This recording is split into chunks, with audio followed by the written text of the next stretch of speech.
तो ये स्टोरी शुरू होती है एक स्ट्रेंज इवेंट से, जिसमें हम देखते हैं कि हाई स्कूल स्टूडेंट्स एक फैंटेसी वर्ल्ड में टेलीपोर्ट हो चुके हैं। ये इवेंट तब होता है जब उनका टीचर क्लास के बाहर किसी काम से जाता है। वो स्टूडेंट्स अपने आप को एक अननोन जगह पर पाते हैं और परेशान होते हैं क्योंकि वहाँ उनका फोन भी नहीं चल रहा होता है। तभी हम देखते हैं कि उन स्टूडेंट्स के सामने एक फेरी है जो खुद को उस जगह की गॉडेस बताती है एंड उन स्टूडेंट्स को वेलकम करती है इस जगह पर, जिसका नाम है फैंटेसिया। वो गॉडेस उन स्टूडेंट्स को बताती है कि डीमन लॉर्ड जिंदा हो चुका है, जिससे फैंटेसिया खतरे में है एंड उन्हें फैंटेसिया को बचाने के लिए इस वर्ल्ड में बुलाया गया है। वो उन्हें ये भी बताती है कि जल्दी ही उन्हें एक टेम्पल में टेलीपोर्ट किया जाएगा जहाँ पर एक सेंट है जो उनकी हर तरह से हेल्प करेगी। एक स्टूडेंट ओहानो गॉडेस से पूछता है कि क्या इस दुनिया में लेवल्स, मॉन्स्टर्स और स्किल विंडोज होंगे, जिसका जवाब उसे हाँ मिलता है। एक और स्टूडेंट मियान पूछती है कि क्या इस वर्ल्ड में प्रिंसेस एंड नाइट्स होंगे, और चॉय पूछता है कि क्या उनमें से वही रियल हीरो बन पाएगा जिसके पास सबसे ज्यादा एबिलिटीज होंगी। गॉडेस मना करते हुए कहती है कि सभी स्टूडेंट्स को डिफरेंट पावर्स दी गई हैं, बट एक ट्रू हीरो वही बनेगा जिसे बाकी दूसरे गॉड्स एक्सेप्ट करेंगे एंड अपनी ब्लेसिंग्स देंगे। क्लास प्रेसिडेंट यूबोरा सबसे इंपॉर्टेंट क्वेश्चन पूछती है कि वो सब घर कब जा पाएंगे। गॉडेस सोचती है एंड बताती है कि जब वो डीमन लॉर्ड को डिफीट कर देंगे तब जिन गॉड्स ने उन्हें ब्लेसिंग्स दी थी वो उनकी विशेस को पूरा करेंगे। जैसे जैसे क्वेश्चंस बढ़ते जा रहे थे, गॉडेस उनका आंसर तो कर रही थी बट वो किसी भी क्वेश्चन का एग्जैक्ट आंसर नहीं दे रही थी। फाइनली वो मोमेंट आता है जब हमारा मेन कैरेक्टर कैंग हेंसु हाथ उठाता है, गॉडेस से कहता है कि वो घर जाना चाहता है क्योंकि वो हीरो नहीं बनना चाहता था। गॉडेस उससे पूछती है कि एक ऐसा वर्ल्ड जहाँ काउंटलेस लाइफ्स डेंजर में है, जिसका एंड हो सकता है, ऐसे वर्ल्ड को वो नजरअंदाज करके वापस अपनी नॉर्मल लाइफ में क्यों जाना चाहता है। जिसके जवाब में कैंग कहता है कि वो अपनी फैमिली को छोड़कर हीरो कैसे बन सकता है। गॉडेस थोड़ा सोचती है एंड अनाउंस करती है कि अगर और कोई भी घर जाना चाहता है तो उसे अभी बता दे। बट हम देखते हैं कि और कोई भी वापस घर नहीं जाना चाहता एंड कैंग अकेले ही पोर्टल पर खड़ा रहता है। गॉडेस उसे अनवर्दी बताकर वहां से जाने को कहती है। कैंग पोर्टल में जाता है एंड हम देखते हैं कि कैंग एक फॉरेस्ट में आ चुका है। उसे लगा कि वो अर्थ पर स्कूल से दूर किसी जंगल में है, बट उसे कुछ आवाज आती है एंड जैसे ही वो पीछे मुड़ता है उसे वेयरवुल्व्स दिखते हैं जो ऑलरेडी एक एल्फ का मर्डर कर चुके होते हैं एंड अब उसके पीछे आने लगते हैं। दूसरी तरफ हम देखते हैं कि बाकी क्लासमेट्स सेंट सिटी में आ चुके हैं जहां उन्हें एक सेंट वेलकम करती है, एल्सस, जो कि एक स्वॉर्ड मास्टर प्रिंस है एंड उन स्टूडेंट्स का इंस्ट्रक्टर भी हीरोज को ग्रीट करता है। तभी वहां प्रिंसेस आती है जो कि स्टूडेंट्स के सामने अपनी हील्स की वजह से गिर जाती है। एथना एक आर्क मेज है जो कि स्टूडेंट्स की मैजिक इंस्ट्रक्टर होती है। ओहानो अपनी स्टेटस विंडो चेक करना स्टार्ट कर देता है जहां पर कई डिफरेंट गॉड्स के मैसेजेस आना शुरू हो जाते हैं। मैसेजेस जैसे एक सर्टेन गॉड हीरोज को उनके लुक्स पर इवैल्यूएट करता है, अगर लुक्स अच्छे हैं तो ब्लेसिंग्स मिलेंगी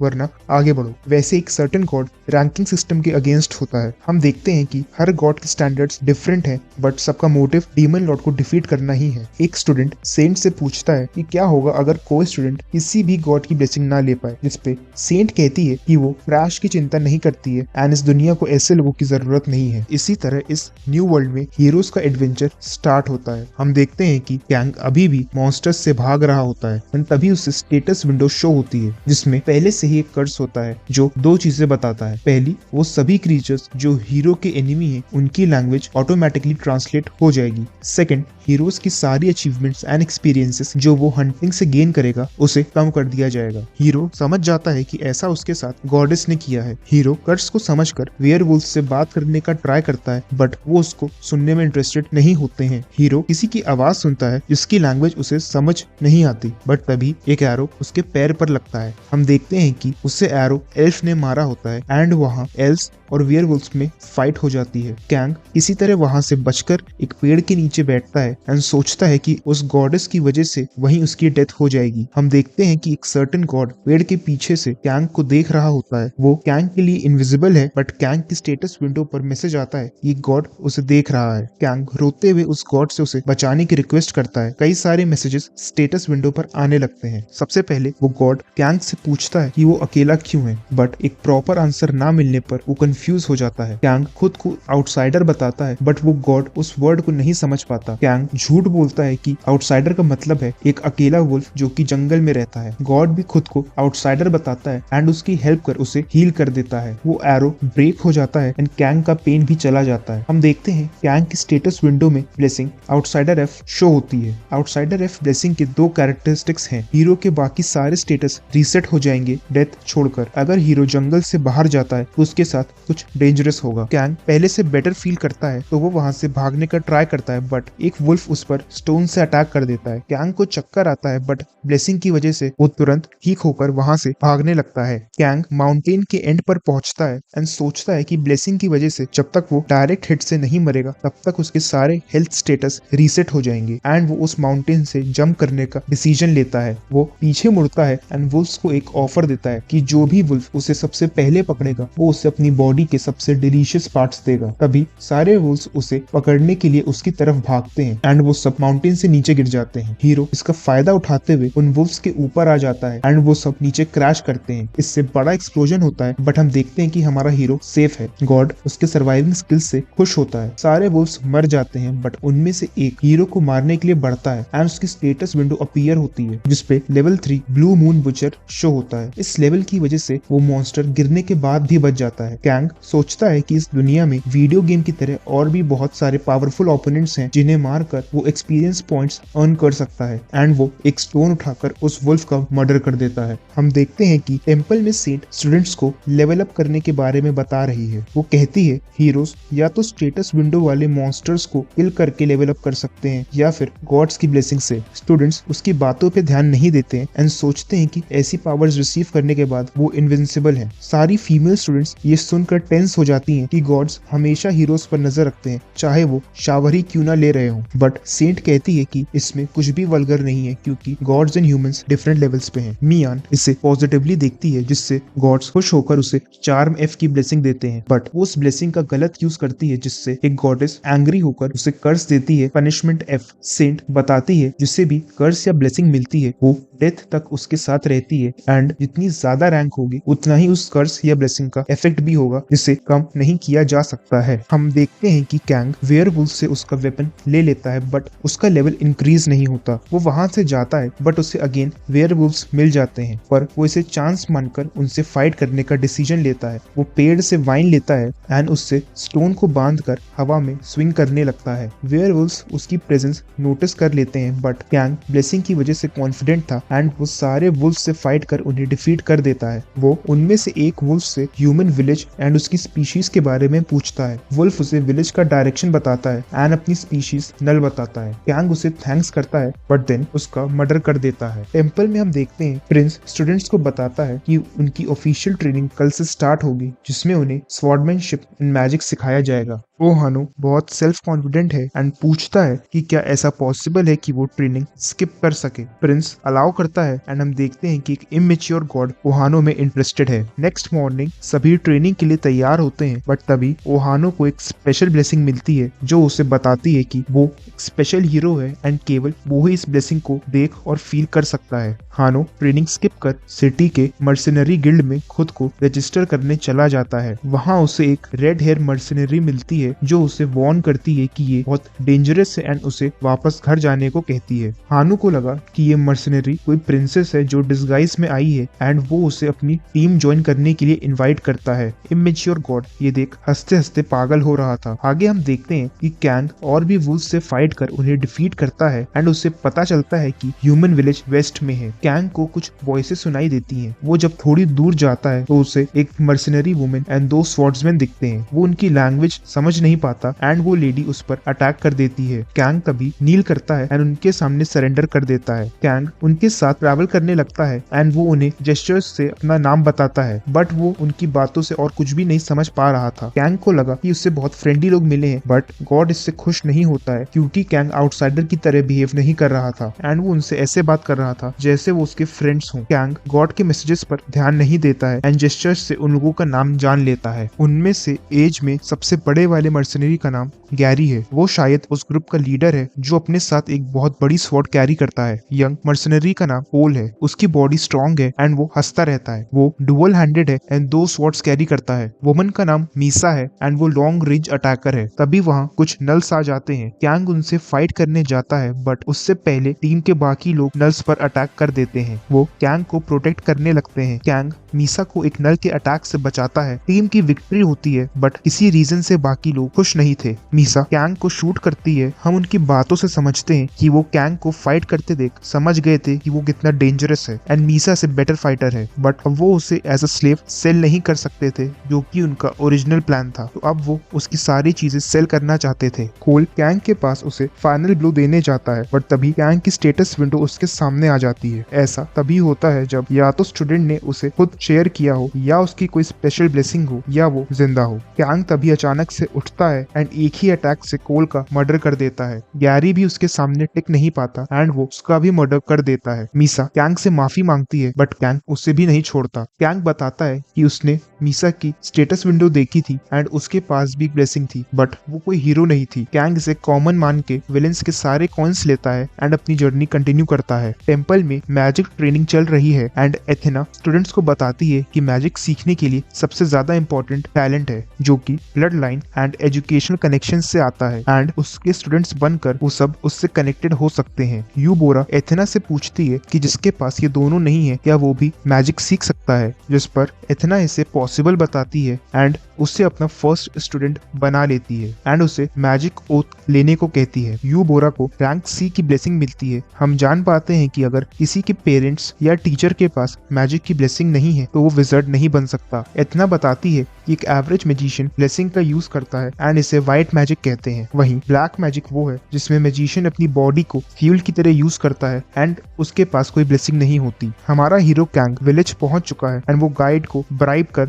विलेज में एंट्री ले लेता है। वो बिल्डिंग ओनर को भी ब्राइब करता है एंड रेस्ट करने चला जाता है। हम देखते हैं कि बाथरूम में वो अपनी बॉडी पे से ब्लड को नहीं हटा पा रहा था, जिससे गॉड एक मिस्ट्री बताता है। कैंग के रूम के बाहर उसे किसी की वॉइस आती है जो उसे समझ आती है। वो सोचता है कि ऐसा कर्ज की वजह से है एंड इसका मतलब बाहर कोई एनिमी है। वो अपना वेपन हाइड कर डोर ओपन करता है एंड देखता है कि विलेज चीफ उससे मिलने आए हैं। वो ये देखने आया था कि उसके विलेज में कौन फॉरेनर आ गया है। वो उसकी स्टेटस विंडो देख सकता था एंड कैंग को एडवाइस करता है कि उसे अपनी स्टेटस विंडो हिडन रखनी चाहिए। चीफ को लगा कि विलेज में एल्फ स्पाई है क्योंकि उनकी हिस्ट्री एल्फ से अच्छी नहीं थी। वो बताता है कि एल्फ्स की ग्रीड की वजह से नल्स ह्यूमन टेरिटरी में आने लगे एंड उन्होंने ह्यूमंस पे अटैक करना स्टार्ट कर दिया। ये विलेज सर्वाइवर्स ने नल्स से रिवेंज लेने के लिए बनाया है। हम देखते हैं कि गॉड सडनली फ्रस्ट्रेट होने लगता है एंड चीफ अपना लास्ट क्वेश्चन पूछता है कि पैरालिसिस ड्रग जो उसके डिनर में थी उससे कैंग को कोई अफेक्ट क्यों नहीं हुआ। ये सुनते ही कैंग चीफ पे अटैक करता है, बट चीफ की स्पेल की वजह से वो फ्रीज हो जाता है एंड चीफ उसका डैगर ले लेता है। हम देखते हैं कि कैंग एक बेसमेंट में है एंड चीफ एल्फ्स से एंग्री है एंड उसने उन्हें सीलिंग से हैंग कर रखा है। चीफ कैंग से उसकी स्टेटस विंडो देखने के लिए कहता है। उसका नाम क्रिम्सन है। उसके पास मैडनेस की ब्लेसिंग है एंड फेरी सी का कर्ज है। इस कर्ज से चीफ एल्फ्स का एनिमी बन गया है एंड उसका लाइफ स्पैन कम हो गया है। हम जान पाते हैं कि वो एक ब्लैक मैजिशियन है एंड अपना लाइफ स्पैन इंक्रीज करने के लिए उसे किसी न किसी को सैक्रिफाइस करना पड़ेगा एंड आज वो कैंग होगा। कैंग चीफ को बुलाता है एंड उसे लगा कि कैंग उससे अपनी लाइफ की भीख मांगेगा एंड वो खुशी में एल्फ्स को मारने लगता है। कैंग चीफ से कहता है कि वो उसके एक्शंस को समझता है एंड इस पाथ पे चलना उसके लिए आसान नहीं रहा होगा। चीफ ये देख बहुत खुश होता है कि फाइनली कोई उसे समझता है। खुशी में वो खुद को आउटसाइडर बोलने लगता है। चीफ खुश होकर कैंग को छोड़ एल्फ्स को सैक्रिफाइस करने के लिए चला जाता है। वो एक एल्फ जो चेन्स में बंधा था उसे मैजिक सर्कल पे सैक्रिफाइस करने के लिए डाल देता है। सैक्रिफाइस से पहले विक्टिम की कंसेंट चाहिए होती है, जो कि उसे मिल जाती है क्योंकि वो एल्फ से कहता है कि उसके सैक्रिफाइस के बदले में वो उसकी गर्लफ्रेंड को छोड़ देगा। सैक्रिफाइस के बाद कैंग सोचता है कि चीफ अभी भी वैसा ही दिख रहा है, जिसपे वो बताता है कि वो ह्यूमन नहीं है। हमें पता चलता है कि चीफ पहले ह्यूमन हुआ करता था, बट कर्ज की वजह से वो सिक रहने लगा। बट तभी एक वैंडरिंग मैजिशियन ने उसे एक एक्सपेरिमेंट बताया एंड वो एक नल बन गया। वो एक्चुअली में एक हाइब्रिड था जो कि दो स्पीशीज के कॉम्बिनेशन से बना था, human and null. Chief Kang के शोल्डर पर हाथ रख बताता है कि आज उसकी वजह से उसे अपनी ट्रू आइडेंटिटी के बारे में पता चला कि वो एक आउटसाइडर है एंड इसलिए वो कैंग की लाइफ का सही यूज करेगा। देन हम देखते हैं कि हमारा हीरो कैंग मैजिक सर्कल पे खड़ा है एंड चीफ उससे सैक्रिफाइस के लिए कंसेंट मांग रहा है। कैंग अपनी लास्ट विश मांगता है कि वो मीसा से मिलना चाहता है एंड बताता है कि वो उसकी गर्लफ्रेंड है। चीफ मना करता है, बट कैंग कहता है कि अगर उसने ये रिचुअल सरवाइव कर लिया तो चीफ उसे जाने देगा। चीफ कैंग की कंसेंट ले लेता है। रिचुअल में कैंग को बहुत पेन होता है बट वो सर्कल से बाहर निकलना मैनेज कर लेता है एंड चीफ को पंच करता है। चीफ को यकीन नहीं हुआ कि कैंग कैसे बच गया। कैंग चीफ से डील पूरी कर उसे वहां से जाने के लिए कहता है। कैंग अपना डैगर लेता है एंड एक ब्लू हेयर्ड एल्फ को फ्री कर विटनेस के लिए उसे वहां से लेकर भागता है। तभी चीफ ब्लैक मैजिक यूज करता है बट वो एज करने लग जाता है एंड सोचता है कि कैंग के पास ऐसा कौन सा स्टेटस है जिससे वो उसके मैजिक से भी हर्ट नहीं हो रहा है। तभी कैंग पर एक अटैक होता है। क्रिम्सन डेड है बट उसका नल हेड अभी भी जिंदा है। वो उसकी बॉडी को कंट्रोल कर रहा था बट कैंग ठीक था एंड वो चीफ का मर्डर कर देता है जिसमें वो एल्फ उसकी हेल्प करती है। कैंग प्रिजनर्स को फ्री कर देता है एंड गार्ड्स को बुला लेता है। ऐसा लगा कि सब ठीक है बट एल्फ्स अभी भी कैंग को अपना एनिमी मानते थे। वहीं दूसरी तरफ हम देखते हैं कि टेम्पल में नए मेंटोर्स एंड मैजिशियंस आने लगे हैं जो कि हीरो के मेंटोर होने का ऑनरेबल टाइटल चाहते थे। हम एक एल्फ को देखते हैं जिसका ट्रीटमेंट चल रहा है। इस एल्फ का नाम एस्प्रेसो है जो कि एल्फ प्रिंसेस की मेड है। एस्प्रेसो को भी कैंग ने चीफ क्रिम्सन के प्रेजेंस से आजाद किया था पर उसे ह्यूमंस पर बिल्कुल भी भरोसा नहीं है। तभी उसकी फ्रेंड उसे इन्फॉर्म करती है कि एल्फ मर्सिनरीज कैंग को पकड़ नहीं पाए और वो भाग निकला। यह सुनकर एस्प्रेसो बहुत नाराज होती है क्योंकि कैंग के पास एल्फ प्रिंसेस का डैगर है जिसकी वजह से वो उसे एल्फ्स के लिए खतरा मानती है। एस्प्रेसो कैंग के लिए अनाप शनाप बक रही थी कि तभी ब्लू हेयर्ड एल्फ वहां आ जाती है जो कैंग के लिए अपशब्द सुनकर काफी गुस्सा हो जाती है। ये एल्फ काउंसिल वुमेन सेलेबस है जिसे कैंग ने रेस्क्यू किया था। सेलेबस एक रॉयल एल्फ है जिसके पास इनफाइनाइट लाइफ का वरदान है। उसकी इनफाइनाइट लाइफ की वजह से ही उसे क्रिम्सन ने बहुत लंबे समय तक बंदी बना रखा था। वो कैंग की शुक्रगुजार है और इसीलिए उसकी तलाश में निकल जाती है। ये सारे इवेंट्स कैंग का गॉड छुप कर देख रहा था। आगे हम देखते हैं कि हीरोज प्रिंस एल्सस के साथ ब्रेकफास्ट कर रहे हैं। एल्सस नाइट्स के कमांडर से एक प्रैक्टिस फाइट करना चाहता है ताकि वो स्टूडेंट्स को स्वॉर्डमैनशिप की बारीकियां समझा सके। फाइट स्टार्ट होती है पर कमांडर एल्सस को बड़ी आसानी से हरा देता है। एल्सस उसके स्किल्स की तारीफ कर उससे एक और फाइट करना चाहता है पर ट्विस्ट ये है कि इस बार फाइट में मैजिक भी यूज होगा। एल्सस मैजिक से ऑरा क्रिएट करता है और उन दोनों के बीच एक क्लैश होता है पर इस बार एल्सस ने एक ही अटैक से कमांडर की स्वॉर्ड के टुकड़े कर दिए थे। एक ही अटैक से ओपोनेंट को कंप्लीटली डिस्ट्रॉय कर देने की पावर को ही एल्सस असली स्वॉर्डमैनशिप मानता है। एल्सस ने स्टूडेंट्स को उनके सामने रखी चाय पीने को कहा जिसका टेस्ट उन्हें बिल्कुल भी पसंद नहीं आया। एल्सस हीरोज से कहता है कि स्वॉर्डमैनशिप सीखने के लिए उन्हें वॉरियर की ब्लेसिंग की जरूरत है जो इस चाय को पीने से उन्हें जल्दी मिल सकती है। जहां बाकी हीरोज से चाय पी नहीं जा रही थी वहीं चॉय एक के बाद एक कप खाली किए जा रहा था। वो अपने क्लासमेट से जल्दी स्ट्रॉन्ग बनना चाहता है जिसके लिए वो हर हद पार करने को तैयार है। एल्सस बताता है कि जैसे हम एक दिन में खली नहीं बन सकते वैसे ही ब्लेसिंग से स्ट्रॉन्ग बनने में भी टाइम लगेगा। तभी चॉय को ग्रिड की ब्लेसिंग मिलती है जिससे वो जैसे जैसे फाइट करता जाएगा वो स्ट्रॉन्ग बनेगा। पर अगर वो कभी भी फाइट में हारा या उसकी लड़ने की मोटिवेशन गई तो इस ब्लेसिंग का इफेक्ट रीसेट हो जाएगा। आगे हम कैंग को देखते हैं जो एक पेड़ पर बैठा है और लेवल अप करने के तरीके सोच रहा है। तभी कुछ नल्स उसे देख लेते हैं। अच्छा मौका देख कैंग भी उनसे फाइट करने चला जाता है पर उसके लिए उन्हें मारना अब कोई बड़ी बात नहीं थी।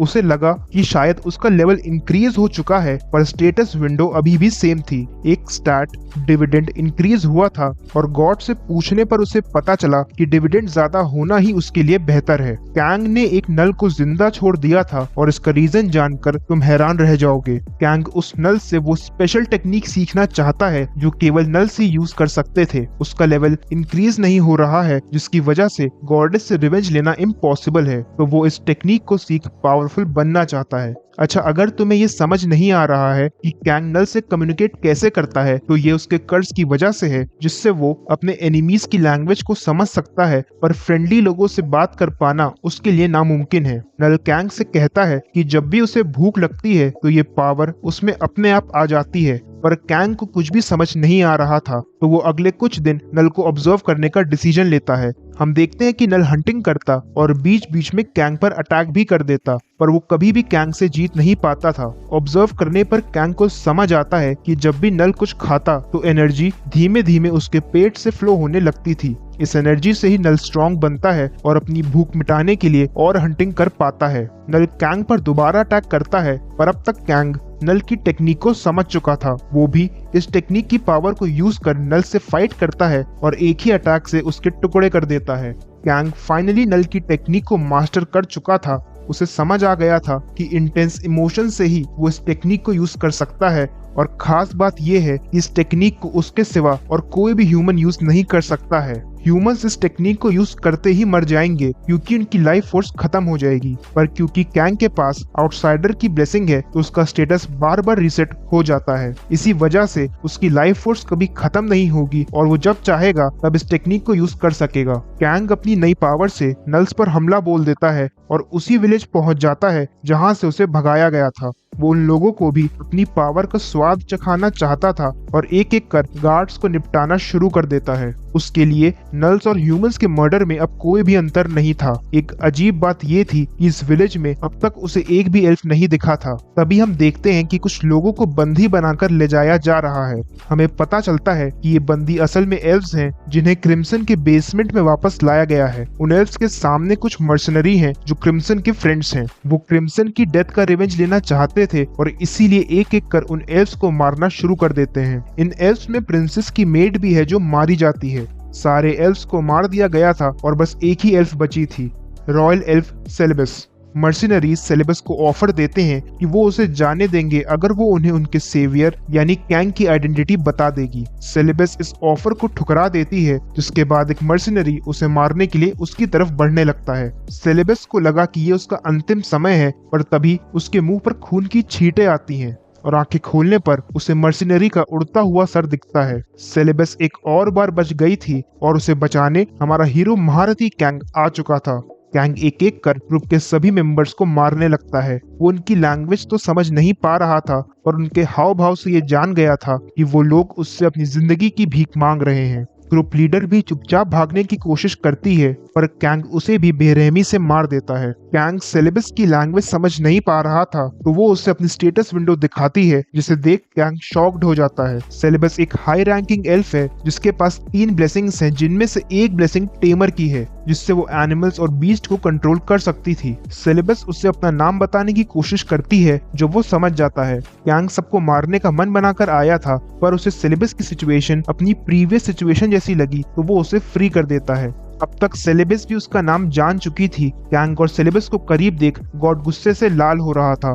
कैंग उसके गुस्से से बचना चाहता था तो वो सेलेबस को लेकर विलेज से निकल जाता है ताकि वो उसे सेफली छोड़ गॉड को शांत कर सके। जाते समय सेलेबस ऊपर की तरफ इशारा करती है और हम देखते हैं कि एक फीनिक्स उनका पीछा कर रहा था। सेलेबस फीनिक्स के पास जाकर कुछ कहती है और हमें पता चलता है कि फीनिक्स असल में उसका टेम्ड बीस्ट है। वो कैंग के पास जाकर उसे किस करती है। ये बड़ा ही अनएक्सपेक्टेड था, जिससे गॉड को भी झटका लग जाता है। सेलेबस अपने अंदाज में कैंग का शुक्रिया कर फीनिक्स पे सवार होती है और वहां से चली जाती है। गॉड कैंग के इस बिहेवियर से बड़े गुस्से में है और उसे कोस ही रहा था कि तभी कैंग की स्टेटस विंडोज के सामने आती है और हम देखते हैं कि उसे एक हाई रैंकिंग फेरी ब्लेसिंग मिल चुकी है। उसे दीर्घायु और सदा जवान रहने का वरदान मिला है। साथ ही में एल्व्स से उसका रिलेशनशिप बहुत अच्छा हो चुका है, जिससे एल्व्स का फेवर मिलना उसके लिए आसान हो गया है। अब उसके पास 2 ब्लेसिंग्स हैं, आउटसाइडर और फेरी। दोनों ब्लेसिंग्स को साथ में यूज करने पर नल टेक्निक भी ज्यादा पावरफुल हो जाती है। कैंग और गॉड इससे बहुत खुश हैं और वो फॉरेस्ट में आगे बढ़ने लगते हैं।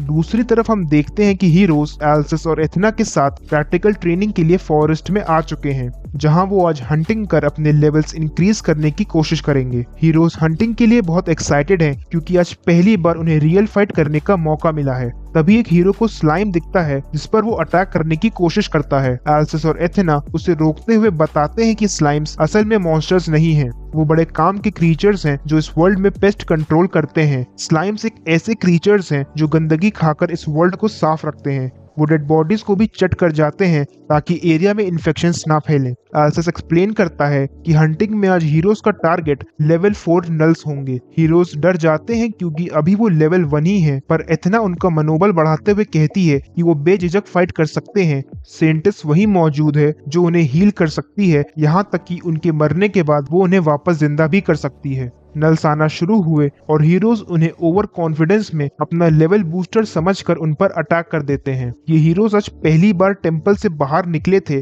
और इनका ओवर कॉन्फिडेंस कुछ ही देर में चकनाचूर हो जाता है। नल्स बहुत पावरफुल हैं और हमें हर तरफ से चिल्लाने और हड्डियां टूटने की आवाजें आने लगी। हीरोज उनके सामने कुछ भी नहीं कर पा रहे थे। उनकी ये हालत देख एल्सिस इंटरफेयर कर सभी नल्स को मार देता है। हीरोज को अब तक एहसास हो चुका था कि ये दुनिया उतनी सुहानी नहीं जितना उन्होंने सोचा था। सेंटेस एक एक कर हीरोज को हील कर देती है और उन्हें वापस लड़ने के लिए कहती है, जैसे मानो ये सब उसके लिए एक खेल हो। कुछ हीरोज अभी भी टिके हुए थे और चॉय उनमें से ही एक था। वो अपनी ग्रिड ब्लेसिंग का यूज करते हुए बड़ी आसानी से नल को हरा देता है। उसका लेवल इंक्रीज हुआ जिससे उसे हंटिंग आसान लगने लगी और लगे भी क्यों ना उसे धनाधन ब्लेसिंग्स जो मिलती चली जा रही थी। वहीं दूसरी तरफ कुछ हीरोज मियान को अपनी देवी मान उसके लिए मर मिटने को तैयार थे। मियान के पास चार्म की ब्लेसिंग है जिससे लोग उसके लिए अपना सब कुछ दांव पर लगा सकते थे। मियान के कंट्रोल में हीरोज अगर मॉन्स्टर्स को मारेंगे तो इससे उसका लेवल भी इंक्रीज होगा और इसी के साथ उसे भी ब्लेसिंग मिल जाती है। गॉड्स के लिए ये सब इवेंट्स एंटरटेनमेंट का एक सोर्स हैं। वो बड़े आराम से पॉपकॉर्न खाते हुए ये सब देख रहे हैं। क्लास प्रेसिडेंट यू बोरा अपनी पूरी ताकत से फाइट कर रही है। उसका मैजिक स्ट्रॉन्ग है तो वो फायर मैजिक से एक ही अटैक में नल को मार देती है। लेवल इंक्रीज होने के साथ ही उसे वेपन की ब्लेसिंग भी मिलती है जिससे उसकी बॉडी एक पावरफुल वेपन की तरह स्ट्रॉन्ग हो जाती है। इस ब्लेसिंग की एक और क्वालिटी है कि वो जो भी एक्सटर्नल वेपन यूज करेगी वो जल्दी डैमेज नहीं होगा। ब्लेसिंग का यूज कर वो बड़ी आसानी से नल को हरा एक और लेवल अप कर लेती है। चॉय और मियान प्रेसिडेंट को देख एक्साइटेड हैं और उससे अपना कॉम्पिटिटर मान चुके हैं।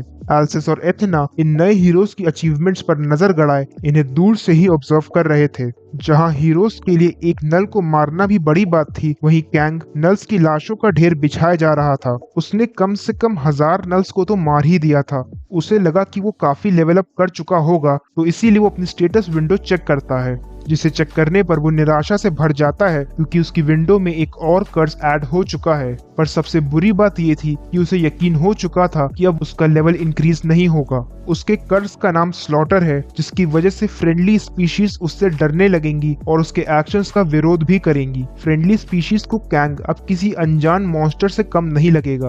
कैंग उन सभी नल्स का लूटा हुआ खजाना ले लेता है क्योंकि वो समझता है अगर वो स्ट्रेंथ से पावरफुल नहीं बन सकता तो उसे पैसे से ही मजबूत होना पड़ेगा। कुछ और नल्स इस बार ज्यादा तादाद में कैंग से फाइट करने आते हैं जिनमें एक हाई रैंकिंग नल भी है। कैंग इतने सारे मॉन्स्टर्स पर अपनी पावर आजमाने के लिए बेहद उत्साहित है।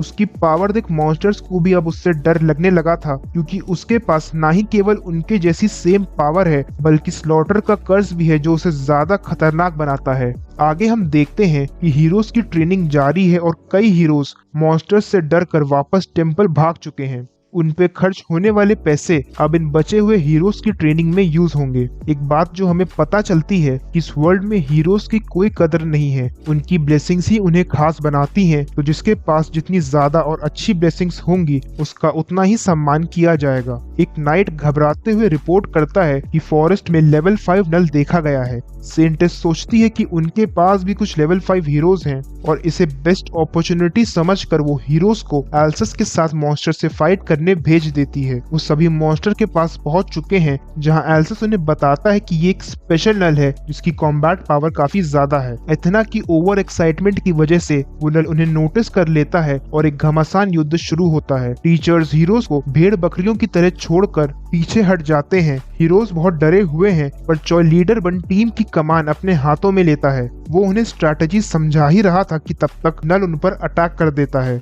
नल किसी को भी नहीं बख्शता और एक एक कर सभी हीरोज को धूल चटा देता है। प्रेसिडेंट यू बोरा ने भी जब उसका सामना करने की कोशिश की तो नल ने उसे बुरी तरह मारकर दूर फेंक दिया। उसके एक ही अटैक से प्रेसिडेंट बेहोश हो जाती है। नल यू बोरा और मियान की तरफ बढ़ने लगता है। मियान जो कि बहुत डरी हुई है अपनी चार्म ब्लेसिंग का यूज करती है पर इस बार उसकी ब्लेसिंग बैकफायर कर गई। वो नल उसकी चार्म ब्लेसिंग से अफेक्ट हो गया और उसे टच करने लगा। उस नल की हवस जाग चुकी थी। तभी उस पर एक पावरफुल अटैक हुआ जिससे एल्सिस उसका अंत कर देता है। मियान बच तो गई थी पर पहली बार अपनी मौत को इतने करीब से देख उसकी आत्मा कांप गई थी। भले ही नल मारा जा चुका था पर उसके गुस्से की आग में हमारे हीरोज बुरी तरह झुलस चुके थे। वो समझ गए थे कि ये दुनिया कोई गेम नहीं है। ये वर्ल्ड जितना सुलझा हुआ बाहर से दिख रहा था उतने ही गहरे रहस्य अपने अंदर छुपाए हुआ था।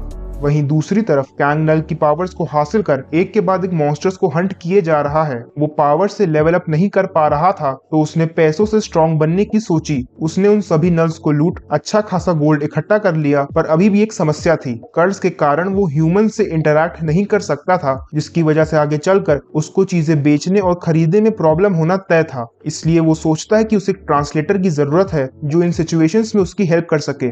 तभी वहां से गुजरते हुए किसी ने ह्यूमन लैंग्वेज में कैंग से पूछा कि यहाँ के सारे मॉन्स्टर्स को किसने मारा। ये सुनकर कैंग की खुशी का कोई ठिकाना नहीं था, क्योंकि उसे जिसकी तलाश थी वो उसे मिल चुका था। उसने तुरंत उस बंदे को पकड़ लिया और उसका नाम पूछते हुए कहने लगा कि वो उससे दोस्ती करना चाहता है। कैंग को लगा कि वो कोई नल होगा, पर हमें पता चलता है कि वो असल में एक डीमन है। अपने सामने डीमन को देखकर कैंग हैरान है, क्योंकि गॉडेस ने हीरोज को इस वर्ल्ड को डीमंस के कहर से बचाने के लिए बुलाया था, पर उसे लगा नहीं था कि डीमंस इतने वीक होंगे। डीमन कहता है कि वो वीक नहीं है, बल्कि कैंग जरूरत से ज्यादा ही ताकतवर है। डीमन के पास एक ऑब्जर्वेशन ब्लेसिंग है, जिससे वो कैंग की सारी ब्लेसिंग्स और कर्सेस को देख सकता था। ये डीमन बाकी लोगों की स्टेटस विंडोज को भी बड़े आराम से देख उनकी पावर्स के बारे में जान सकता था। कैंग का इंटरेस्ट डीमन में और बढ़ गया जब उसने रिवील किया कि वो एक डार्क मेज है जो अपनी फैमिली से दूर रहकर ट्रेनिंग कर रहा है ताकि जल्द से जल्द पावरफुल बन वो शादी कर सके। कैंग उसकी वीकनेस का मजाक उड़ाता है, इस पर डीमन पूछता है कि वो अभी तक होश में कैसे है। कैंग को कुछ भी समझ नहीं आया तो डीमन बताता है कि उसने काफी ज्यादा अमाउंट में पैरालिसिस पोशन का यूज किया है, जिससे पावरफुल फेरीज तक को पैरालाइज किया जा सकता है। तो एक लेवल 1 ह्यूमन उसके सामने अभी तक कैसे खड़ा है। ये सुनकर कैंग को चीफ की याद आ गई और गुस्से से उसका खून खौलने लगा। डीमन उससे डर गया तो उसने बाइंडिंग स्पेल यूज कर कैंग को रोकने की कोशिश की, पर कैंग ने बड़ी आसानी से उसकी स्पेल को ब्रेक कर दिया। कैंग डीमन से पूछता है कि उसका चीफ से क्या रिलेशन है, और डीमन बात को टालने की कोशिश करते हुए कहता है कि वो बहुत से चीफ्स को जानता है। कैंग कहता है कि वो उस चीफ की बात कर रहा है जिसने नल से कंबाइन कर खुद को हाइब्रिड बना लिया था। डीमन बताता है कि बहुत टाइम पहले उसने बूढ़े दुखी आदमी की हेल्प कर उसे फेरी के कर्ज से बचाया था। ये सुनकर कैंग का गुस्सा और भी बढ़ जाता है, क्योंकि ये डीमन ही वो डार्क मैजिशियन था जिसने चीफ की हेल्प कर उसे हाइब्रिड बना जीवन दान दिया, और कैंग उसी चीफ के मैजिक से मरते मरते बचा था। कैंग ने डीमन को मार मार कर उसका हाल बेहाल कर दिया और इसके बाद उसकी हेल्प करने के लिए उसे धमकाने लगा। डीमन खुद को हील कर लेता है, पर वो कैंग की हेल्प नहीं करना चाहता था, क्योंकि पास की सिटी में एक सेंट रहती है जिनसे डीमंस की जान को खतरा है। पर वो दोनों इस बात पर राजी होते हैं कि डीमन कैंग को एक दूसरी पास की सिटी तक पहुंचाने में हेल्प करेगा। आगे हम ओहानो को देखते हैं, जो मर्सिनरी गिल्ड में मिली एडवेंचरर के साथ हंटिंग पर निकल चुका है। ओहानो ने जोश जोश में टेम्पल तो छोड़ दिया था, पर उसे इस वर्ल्ड की बिल्कुल भी नॉलेज नहीं है। उस एडवेंचरर ने ही उसके लिए स्वॉर्ड और आर्मर खरीदा है, और यहाँ तक कि उसके बाकी खर्चे भी वही उठा रही थी। एडवेंचरर ओहानो के साथ काफी अनकंफर्टेबल फील कर रही थी, क्योंकि पूरी जर्नी के दौरान वो बस पीछे से उसे घूरे जा रहा था। वो दोनों ऑक्स की टेरिटरी में आ चुके हैं, जहाँ के खतरों से एडवेंचरर ओहानो को सावधान रहने को कहती है। ओहानो इस वार्निंग को हल्के में लेता है, क्योंकि जब से वो इस वर्ल्ड में आया है उसे कई स्पेशल ब्लेसिंग्स मिली हैं, जिससे वो खुद को इस स्टोरी का मेन कैरेक्टर समझने की गलती कर बैठा है। उसके पास मर्सिनरी की स्पेशल ब्लेसिंग है, जिससे हंटिंग करने पर उसे एडिशनल एक्सपीरियंस पॉइंट्स तो मिलेंगे, पर अगर वो डिफीट हुआ तो काफी ज्यादा पॉइंट्स उसे गंवाने भी पड़ेंगे। वो दोनों हैरान हैं, क्योंकि इस रीजन में उन्हें अभी तक कोई भी मॉन्स्टर नहीं दिखा था। एडवेंचरर इसके बारे में गिल्ड को रिपोर्ट करना चाहती है, पर ओहानो ओवर कॉन्फिडेंस में आगे बढ़ने लगता है। तभी अचानक एक नल उनके सामने आ गया, जिसने ओहानो पर अटैक किया। ओहानो इस अटैक को डॉज कर लेता है और एडवेंचरर भी उसकी हेल्प करने आती है, और उनके सामने कोई नॉर्मल मॉन्स्टर नहीं था। वो एक हाई क्लास मॉन्स्टर है जिस पर उनके अटैक्स का कोई भी असर नहीं हो रहा था। तभी वहाँ और भी मॉन्स्टर्स आ जाते हैं, जिन्हें देख वो दोनों मिलकर फाइट करने का डिसीजन लेते हैं। इतने में ही एक नल ने ओहानो पर पत्थर फेंक के मारा, और एक ही अटैक से महान ओहानो वहीं बेहोश हो गया। कुछ देर बाद जब ओहानो को होश आया तो हमें पता चला कि एडवेंचरर ने सारे नल्स को अकेले ही मार दिया था, पर ओहानो को बचाने के चक्कर में वो अपना एक हाथ खो चुकी थी। पर एडवेंचरर ओहानो से कहती है कि उसकी इस कंडीशन का जिम्मेदार वो नहीं है, और खुद की लापरवाही के कारण ही उसका ये हाल हुआ था। ओहानो समझ गया कि एडवेंचरर ऐसा उसकी स्पेशल ब्लेसिंग की वजह से कह रही है। ओहानो की स्पेशल ब्लेसिंग का यूज यही है कि उसकी गलतियों के लिए उसे दोषी नहीं ठहराया जाएगा, और वो बड़ी आसानी से इन सिचुएशन से बच निकलेगा। हानो जो खुद को महान समझता है, उसके साथ ऐसा मजाक होते देख गॉड्स हंसते हंसते पागल हो रहे थे, जिससे ओहानो इरिटेट होकर उन पर भड़क गया। गॉड्स को अच्छा नहीं लगा तो उन्होंने उसे सबक सिखाने के लिए उसे कर्ज कर दिया। कर्ज की वजह से ओहानो अब ताका झांकी नहीं कर सकेगा, और साथ ही में उसकी वीकनेस और सीक्रेट्स रिवील होने के चांसेस भी बढ़ गए हैं। ओहानो इससे दुखी है, और वो दोनों वापस सिटी जाने का डिसीजन लेते हैं। ओहानो एडवेंचरर से प्रॉमिस करता है कि वो उसे पहले ऐसा कर देगा क्योंकि सिटी में सेंटेस है जो आसानी से उसे हील कर सकती है। दूसरी तरफ हम कैंग और डीमन को फॉरेस्ट में ट्रैवल करते देख रहे हैं। डीमन का नाम कॉगमॉस है और वो दोनों फाइनली फॉरेस्ट के एंड तक पहुंच चुके हैं। कैंग खुश है पर डीमन उसे सावधान रहने को कहता है क्योंकि फॉरेस्ट खत्म होते ही ऑक्स की टेरिटरी शुरू हो जाती है। कैंग को इससे फर्क नहीं पड़ता और थोड़ी दूर चलते ही एक पहाड़ी के नीचे उन्हें कई सारे ऑक्स दिखने लगते हैं। ऑक्स भी ह्यूमन स्मेल को सेंस कर अलर्ट हो जाते हैं पर उनके अलर्ट होने का असली रीजन कैंग की आंखें हैं जो उसकी नल पावर्स की वजह से ग्लो कर रही थी। इसी कारण से वो रात के अंधेरे में भी आसानी से विजिबल है और सभी ऑक्स ने अब तक उसे देख लिया था। बिना समय गवाए कैंग उन ऑक्स के पास चला जाता है जिन्हें लगा कि वो एक साधारण ह्यूमन होगा तो वो उसे स्किनी पिग कहकर बुलाते हैं। ऑक्स ये देखकर हैरान है कि एक ह्यूमन उनकी लैंग्वेज में कैसे बात कर पा रहा है पर अब बातों का समय नहीं था। कैंग अपना डैगर निकालता है और एक एक कर ऑक्स को मारने लगता है। उसकी पावर देख बाकी ऑक्स भी डर गए। वो उससे बात कर नेगोशिएट करना चाहते थे पर कैंग किलिंग मशीन बन चुका था और ये मशीन तभी रुकी जब उस एरिया के सारे ऑक्स मारे जा चुके थे। ऑक्स को मारने के बाद कैंग ने देखा कि डीमन को एक डिवाइन फोर्स जला रही है जिसके बारे में पूछने पर डीमन उसे ऊपर देखने को कहता है। आसमान में उन्हें एक व्हाइट ड्रैगन दिखा जिस पर एक सेंटेस सवार थी। सेंटेस डीमंस की जानी दुश्मन है और उसने ही डीमन की प्रेजेंस फील कर उस पर डिवाइन फायर से अटैक किया था। सेंटेस वहां नहीं रुकी और डीमन ने किसी तरह उसके अटैक को सर्वाइव कर लिया पर उसकी हालत काफी खराब थी जिसकी वजह से कैंग को उसे कैरी करना पड़ रहा था। डीमन कैंग से पूछता है कि ह्यूमन होते हुए भी वो इतना पावरफुल कैसे है। कैंग ने जब बताया कि वो हीरो बनते बनते रह गया तो ये सुनकर डीमन के होश उड़ गए क्योंकि जब कोई डीमन हीरो से हारता है तो उसे हीरो का कर्ज मिलता है। इस कर्ज की वजह से लेवल अप करना इम्पॉसिबल है जिससे वो डीमन वीक हो जाता है। हैरान करने वाली बात यह है कि कैंग के पास भी हीरो कर्ज है पर वो इसके विपरीत बहुत पावरफुल है। डीमन ये भी कहता है कि उसने पूरी दुनिया घूमी है पर आज तक उसने कभी भी आउटसाइडर ब्लेसिंग के बारे में नहीं सुना। कैंग को भी ये बात अजीब लगी और वो सोचने लगा कि कहीं वो अपनी आउटसाइडर ब्लेसिंग की मीनिंग को अभी तक मिस इंटरप्रेट तो नहीं कर रहा था। डीमन आगे कहता है कि उसकी ये ब्लेसिंग असल में एक चीट स्किल है। ऐसा इसलिए क्योंकि ना तो कैंग को भूख प्यास लगती है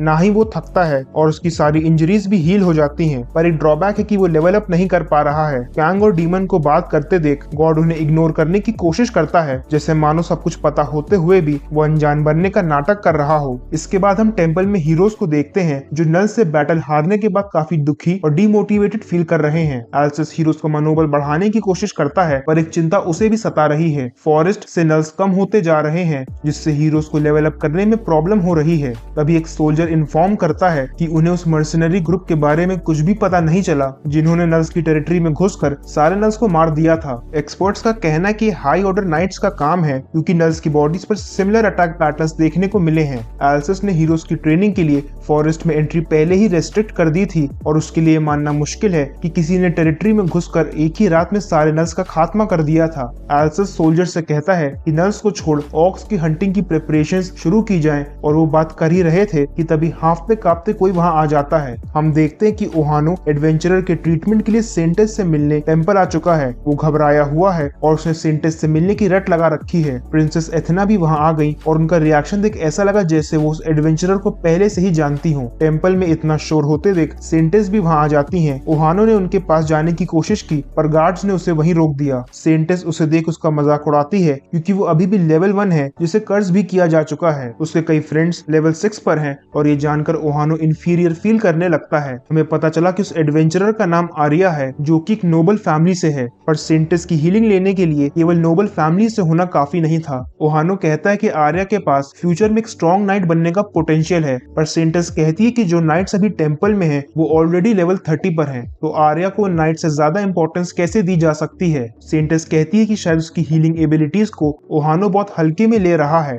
उसने रिसेंटली काउंसिल वुमेन सिलेबस को हील किया था जिसके लिए उसे बहुत मूल्यवान गिफ्ट्स दिए गए थे। गिफ्ट्स इतने बेशकीमती हैं कि उनसे आधा नेशन खरीदा जा सकता है। ये सब सुनकर ओहानो हार मान गया पर तभी यूबोरा सेंटेस से कुछ कहती है। वो आर्या को अपना कॉमरेड बनाना चाहती है और उसकी ये विश जानकर सेंटेस आर्या को हील करने के लिए तैयार हो जाती है। उसने अपनी हीलिंग पावर्स का यूज कर एक झटके में ही आर्या का हाथ पहले जैसा कर दिया और उससे जिंदगी भर यूबोरा का कॉमरेड बन उसे प्रोटेक्ट करने को कहा। आर्या यूबोरा की आभारी है और बाकी हीरोज के साथ उनकी ट्रेनिंग ज्वाइन कर लेती है। एक और बार ओहानो अकेला है पर उम्मीद की किरण एथेना के रूप में उसकी तरफ हाथ बढ़ाती है। एथेना और आर्या बचपन के दोस्त हैं और वो ओहानो की शुक्रगुजार है क्योंकि वो आर्या को टेंपल में लेकर आया था। एथेना खुश है और इसीलिए वो ओहानो को अपना दूसरा स्टूडेंट चूज करती है। ओहानो को मैजिक ब्लेसिंग मिली पर अपनी मंद बुद्धि की वजह से उसे ये लगने लगा था कि एथेना को उस पर क्रश है। आगे हम देखते हैं कि कैंग रोज की की तरह ऑक्स की हंटिंग कर रहा है। डीमन की भी रिकवरी हो चुकी है और क्योंकि वो सिटी के करीब है तो डीमन ने मैजिक से अपने हॉर्न्स को हाइड कर लिया है। तभी उन्हें कुछ कैरेजेस दिखते हैं जो बड़ी तेजी से उस एरिया से निकलने की कोशिश कर रहे थे। कैरेजेस में ह्यूमंस और नाइट्स हैं जिनका पीछा ऑक्स कर रहे हैं। ऑक्स स्ट्रॉन्ग है और इसीलिए नाइट्स उनका सामना करने में असक्षम है। तभी कैरेज का दरवाजा खुला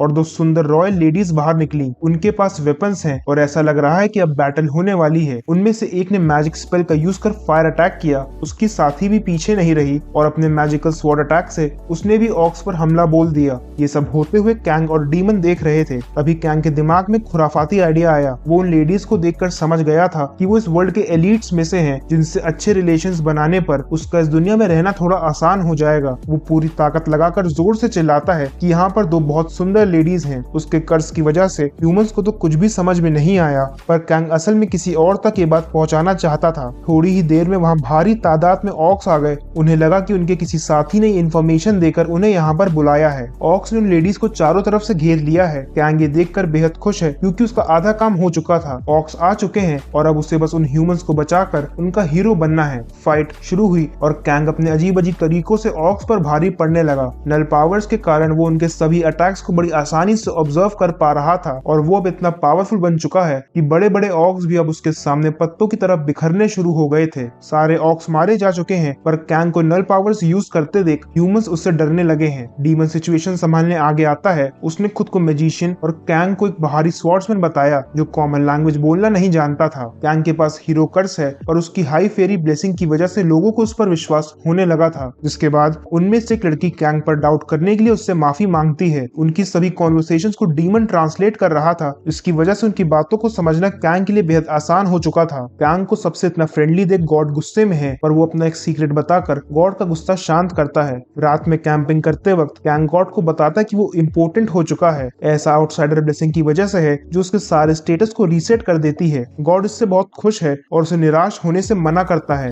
तभी वहाँ एक लड़की जूलिया आ जाती है जिसे कैंग ने ऑक्स से बचाया था। डीमन सोने जा चुका है तो कैंग परेशान है क्योंकि वो कुछ भी समझ नहीं पा रहा था। जूलिया अपना डैगर निकालती है और मैजिक से एक ब्लू ऑरा क्रिएट करती है। कैंग को लगा कि जूलिया उससे भी ऐसा करने को कह रही है तो वो अपनी उंगली पर ही रेड ऑरा मैनिफेस्ट कर लेता है। ये रेड ऑरा देख जूलिया हैरान हो गई और कैंग से घबराते हुए कुछ कहने लगी, पर कैंग उसकी बातें समझ नहीं पा रहा था। उसे लगा कि जूलिया कुछ ज्यादा एक्सट्रीम देखना चाहती है तो उसने भी अपने डैगर को रेड ऑरा से कवर कर लिया। पर ये सब देख जूलिया एक अजीब सी मुस्कान देते हुए वहां से चली जाती है। दूसरी तरफ टेम्पल में ओहानो को फेल्ड हीरो बताकर उसकी एंट्री बैन कर दी गई है। अब उसके पास केवल दो ऑप्शंस हैं। पहला कि वो इंडिपेंडेंस फंड लेकर गिव अप कर दे, जिसके बाद उससे हीरो का टाइटल ले लिया जाएगा, और अगर कभी भी उसने खुद को हीरो बताकर बेनिफिट्स लेने की कोशिश की तो उसे एग्जीक्यूट कर दिया जाएगा। दूसरा ऑप्शन ये है कि वो वापस ट्रेनिंग में लौट जाए, पर जब तक वो सैटिस्फाइंग रिजल्ट्स नहीं देगा टेम्पल उसे सपोर्ट नहीं करेगा। लालची ओहानो पहला ऑप्शन चूज करता है, जिसके बाद एक कॉन्ट्रैक्ट साइन कर उसे फंड दे दिया जाता है। ओहानो फिर से सबसे अलग होकर एक दूसरे रास्ते पर निकल पड़ा है। उसे लगता है कि वो ही असली हीरो है, तो इसलिए वो फंड में मिले पैसों से एक स्लेव खरीदने स्लेव मार्केट की तरफ चला जाता है। गॉड्स पॉपकॉर्न खाते हुए उसकी सारी बेवकूफियों का मजा ले रहे थे। ओहानो स्लेव मार्केट पहुंच चुका है जहां उसे कई तरह के स्लेव्स दिखते हैं। उसे वहां उसका एक पुराना क्लासमेट भी मिला जिसने भी फंड लेकर हीरो ट्रेनिंग छोड़ दी थी। वो उसे स्लेव इंचार्ज के बारे में बताता है और कहता है कि अगर उसने खुद को हीरो बताया तो इंचार्ज उसे बेस्ट स्लेव्स दिखाएगा। क्लासमेट रिवील करता है कि खुद को हीरो बताना क्राइम है, पर अपनी स्टेटस विंडो दिखाकर वो इससे बच सकता है। ओहानो वहां से चला गया, पर क्लासमेट एक बड़े से आदमी के साथ वहीं खड़ा है और उसके इंटेंशंस कुछ गड़बड़ लग रहे हैं। ओहानो ने इंचार्ज के पास जाकर वैसा ही किया जैसा उसके क्लासमेट ने कहा था। एक हीरो कस्टमर को देख इंचार्ज भी बहुत खुश है और ओहानो बताता है कि उसे एक फीमेल वॉरियर स्लेव चाहिए। इंचार्ज उसे स्लेव्स की स्पेशल फैसिलिटी में ले जाता है जहां उसे एक पावरफुल फीमेल स्लेव से मिलवाया गया, पर हानो को उसमें जरा भी इंटरेस्ट नहीं था। इसके बाद उसने अपने मन मुताबिक ही 3 स्लेव्स चूज कर लिए और कॉन्ट्रैक्ट पूरा कर उनका नया मालिक बन गया। खास बात यह है कि ये तीनों स्लेव्स ओहानो से ज्यादा पावरफुल हैं। आगे हम कैंग और डीमन को ह्यूमंस के साथ ट्रैवल करते देख रहे हैं। डीमन बताता है कि लेडीज असल में मर्सिनरीज हैं और लोग ये प्रोफेशन इसलिए चूज करते हैं क्योंकि मर्सिनरी ब्लेसिंग की रिक्वेस्ट को पूरा करने पर काफी एक्सपीरियंस पॉइंट्स अर्न किए जा सकते हैं। ये सुनते ही कैंग चौंक गया और उसने तुरंत अपनी स्टेटस विंडो चेक की। हीरो कर्स में लिखा था कि हंटिंग से मिले एक्सपीरियंसेस को कम कर दिया जाएगा, पर मर्सिनरी ब्लेसिंग का कोई भी मेंशन नहीं है। कैंग को लेवल अप करने का एक नया तरीका मिल गया और मर्सिनरी बन अपना रिवेंज लेने के लिए उसकी उत्सुकता बढ़ गई। कैंग फाइनली सिटी पहुंच चुका है और इस वर्ल्ड में आने के बाद उसने आज पहली बार इतने सारे ह्यूमंस देखे हैं। लेडीज कैंग की शुक्रगुजार हैं और वो उसका फेवर वापस लौटाना चाहती हैं, इसीलिए वो सभी लोग सेम होटल बुक करते हैं जहां स्लाइम्स वॉशिंग मशीन की तरह कैंग के सारे कपड़े चमका देते हैं। कैंग की सूरत रंगत बदल चुकी है और लेडीज को भी देख ऐसा नहीं लग रहा है कि वो वही मर्सिनरीज हैं जो कुछ टाइम पहले ऑक से फाइट कर रही थी। इसके बाद वो सभी मर्सिनरी गिल्ड चले जाते हैं जहाँ एक बड़ी समस्या कैंग का इंतजार कर रही थी। मर्सिनरी गिल्ड में रजिस्टर करने के लिए फॉर्म पर साइन करना होता है, पर कैंग जो इस वर्ल्ड की लैंग्वेज नहीं जानता उसके लिए बेहद कठिन काम है। डीमन उसकी हेल्प करते हुए उसका नाम इस वर्ल्ड की लैंग्वेज में लिखकर उसे देता है, जिसे बस कॉपी करने में ही कैंग को 10 मिनट लग जाते हैं। पर फाइनली अपने साइन कर वो मर्सिनरी गिल्ड में रजिस्टर कर लेता है, जिसके बाद उसे एक हाई मर्सिनरी ब्लेसिंग मिल जाती है। ये हाई रैंक ब्लेसिंग उसे उन लेडीज की वजह से मिली थी क्योंकि उन्होंने उसके स्किल्स की गारंटी लेकर गिल्ड को कन्विंस किया था।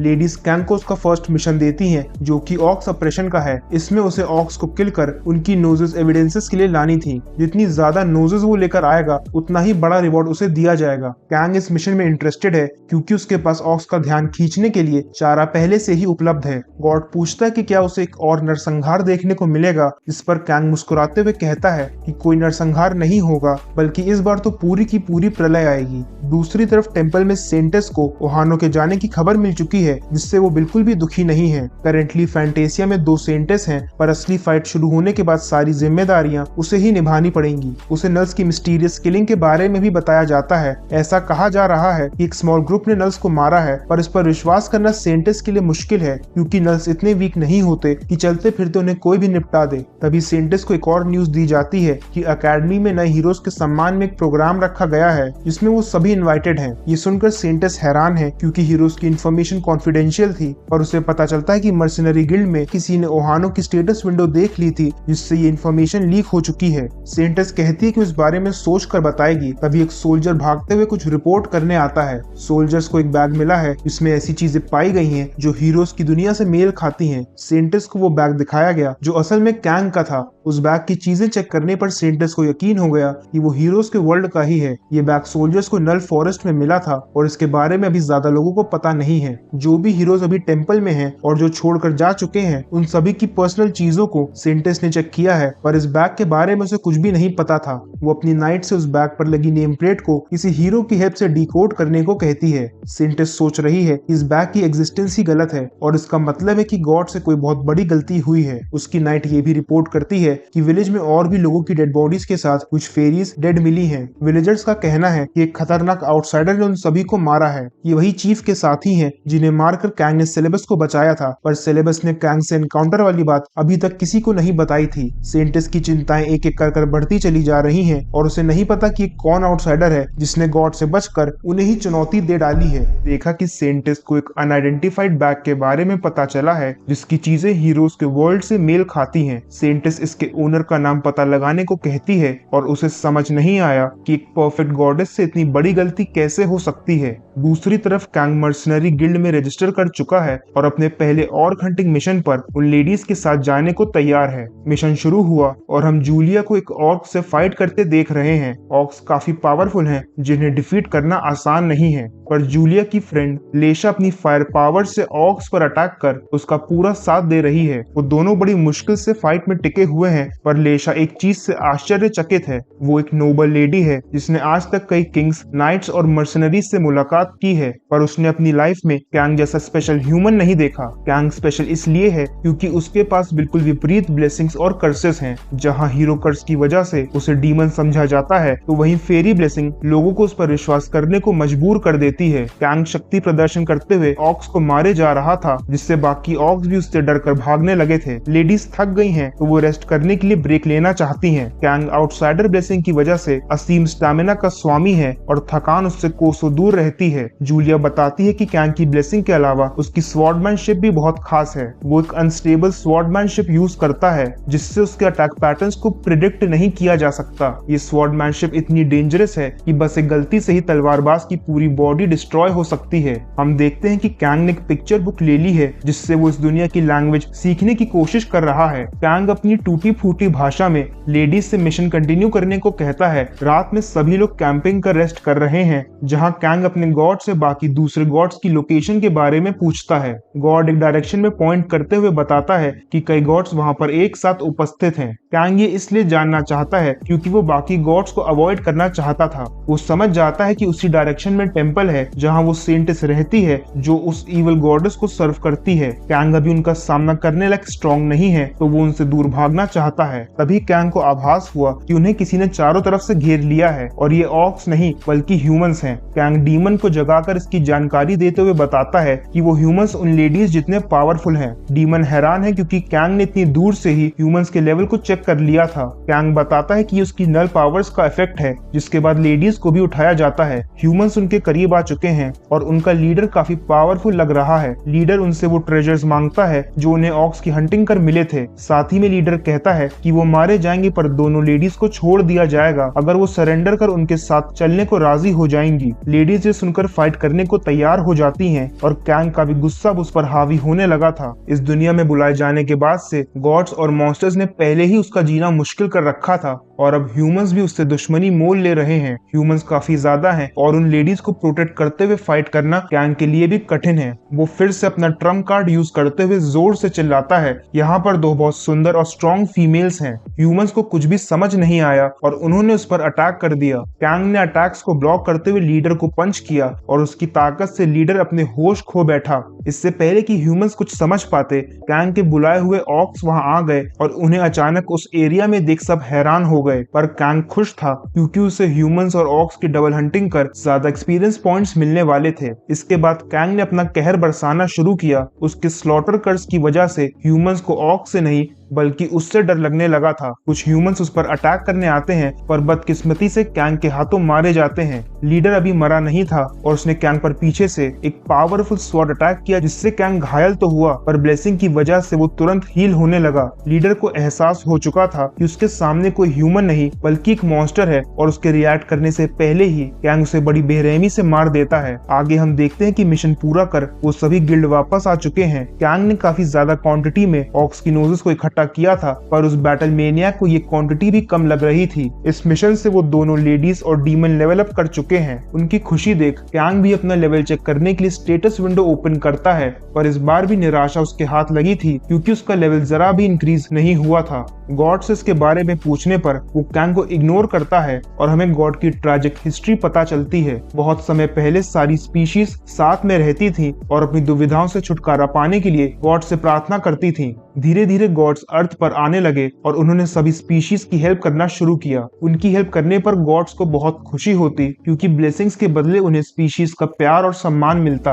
पर कुछ टाइम बाद ब्लेसिंग्स देना गॉड्स के लिए कंपटीशन जैसा हो गया, जिससे स्पीशीज आपस में ही लड़ गईं। ऐसे ही एक बार कैंग के गॉड को एक घायल ह्यूमन दिखा जो उसकी जान बचाने के लिए उससे प्रार्थना कर रहा था। गॉड ने उस ह्यूमन को हील कर उसे बच्चा बना दिया और वो बच्चा विलेजर्स को मिला जिन्होंने उसे पाल पोस कर बड़ा किया। गॉड अपने इस काम से खुश है और कई सालों बाद वो उस बच्चे से दोबारा मिलने जाता है। उसे लगा कि बच्चा उसे देख खुश होगा पर वो गुस्से में गॉड पर ही भड़क गया। बच्चा बनने की वजह से उसकी गर्लफ्रेंड उससे दूर हो गई थी, जिसके लिए वो गॉड को दोषी ठहराता है। गॉड से ये बर्दाश्त नहीं हुआ और वो वहाँ से भाग गया। जहाँ बाकी गॉड्स को सम्मान मिल रहा था वहीं उसे लोगों का गुस्सा और आक्रोश झेलना पड़ रहा था। सोसाइटी में बाकी गॉड्स का दर्जा बढ़ता जा रहा था पर कैंग का गॉड अकेले ही जंगलों में भटक रहा था। कुछ टाइम बाद उसे एक हाई लेवल एडवेंचरर घायल अवस्था में दिखा जो जिंदा रहने के लिए गॉड से मदद की गुहार लगा रहा था। गॉड उसे वार्न करता है कि वो उसे बचा तो लेगा पर जिंदा रहने के बदले शायद उसे अपना सब कुछ खोना पड़ सकता है।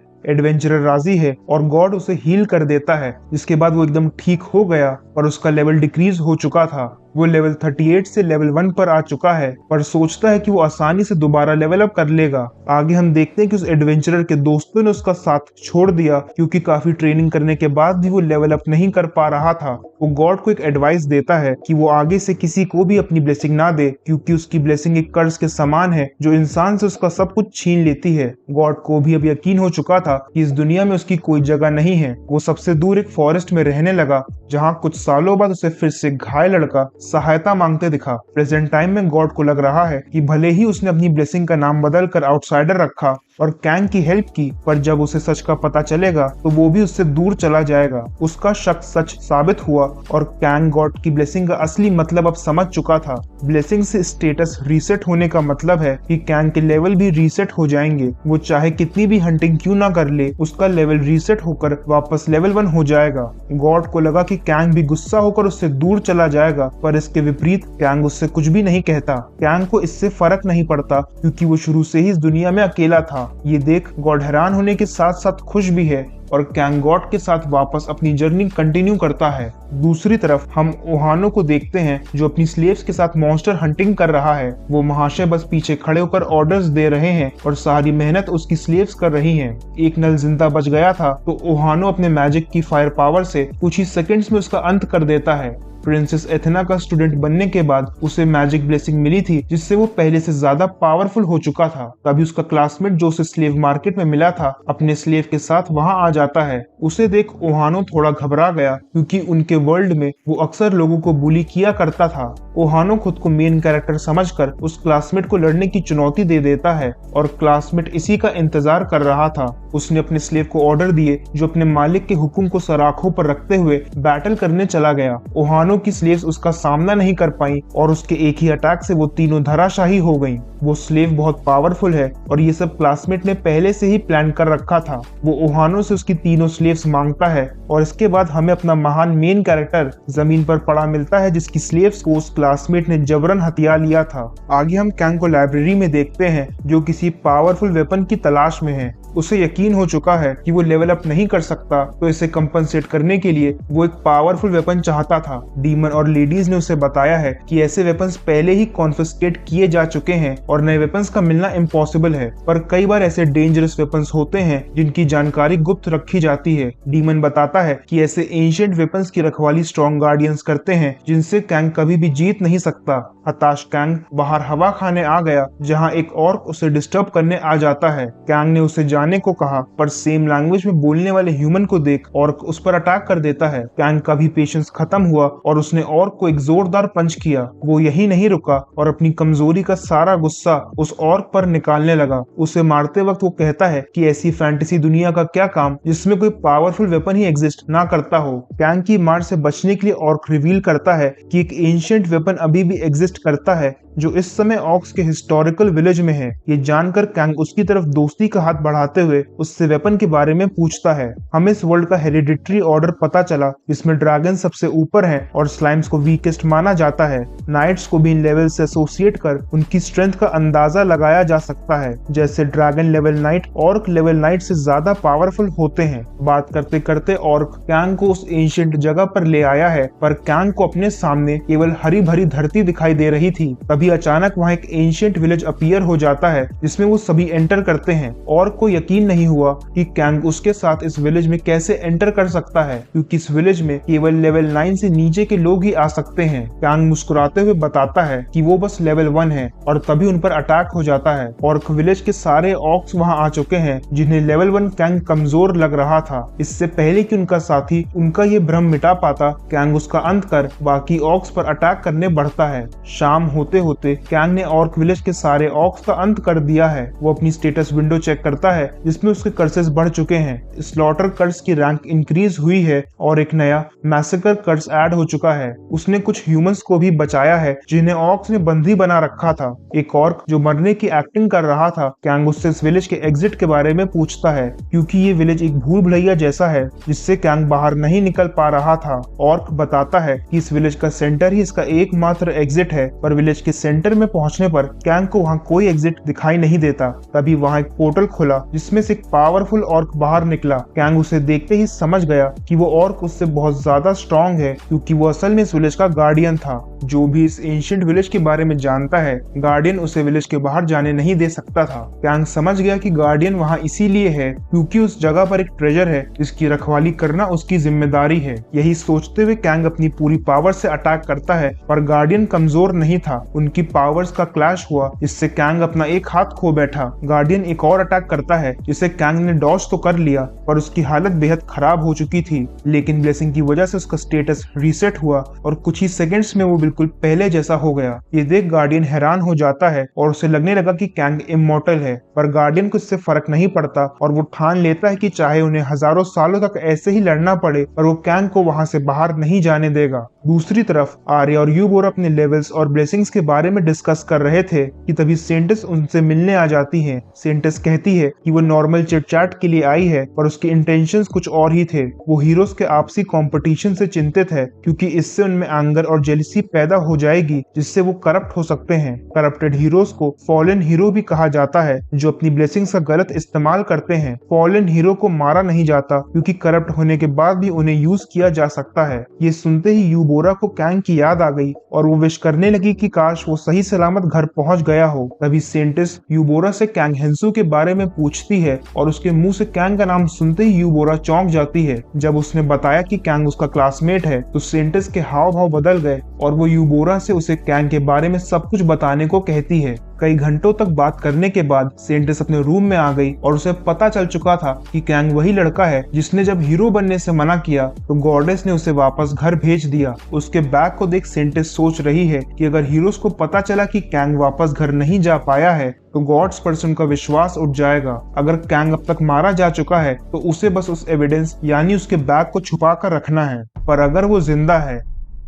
ये ख्याल उसके मन में आते ही गॉडेस उसे ऑब्जर्व करने लगती है। सेंटिस बहुत डर गई और गॉडेस कैंग के बैग को ध्यान से देख रही थी। गॉडेस गुस्से में वहां से चली गई, जिसके बाद उसका प्रेशर फील कर सेंटिस भी लड़खड़ाने लगी। हीरोज की गॉडेस जो सारे हीरोज की लोकेशन जानती है, वो कैंग को ढूंढ नहीं पा रही थी। इसका एक ही मतलब था कि कोई अननोन गॉड कैंग की हेल्प कर रहा है। सेंटिस कैंग को ढूंढने के लिए एक सीक्रेट सर्च ऑपरेशन लॉन्च करती है, पर ये सब कैंग का गॉड विटनेस कर रहा था। सब कुछ जानने समझने के बाद वो चुपचाप उस रूम से निकल जाता है। इसके बाद हम कैंग को ऑक से फाइट करते देख रहे हैं। कैंग बुरी तरह पिट रहा है, पर उसने हार ना मानने की ठान ली है। ऑर्क की स्पेशल टेक्निक का सामना कर पाना उसके लिए अभी नामुमकिन है, तो वो अपनी सारी प्रीवियस फाइट्स को एनालाइज कर स्ट्रैटेजी बना रहा है। स्ट्रैटेजी सोचते सोचते सुबह हो गई और कैंग गार्डियन से एक और बार फाइट करने के लिए तैयार है। उसने एक नई टेक्निक सीखी है जिससे वो गार्डियन के अटैक्स का जवाब दे सकता है। ये वही टेक्निक है जिससे गार्डियन अभी तक कैंग को डिफीट करता आ रहा था।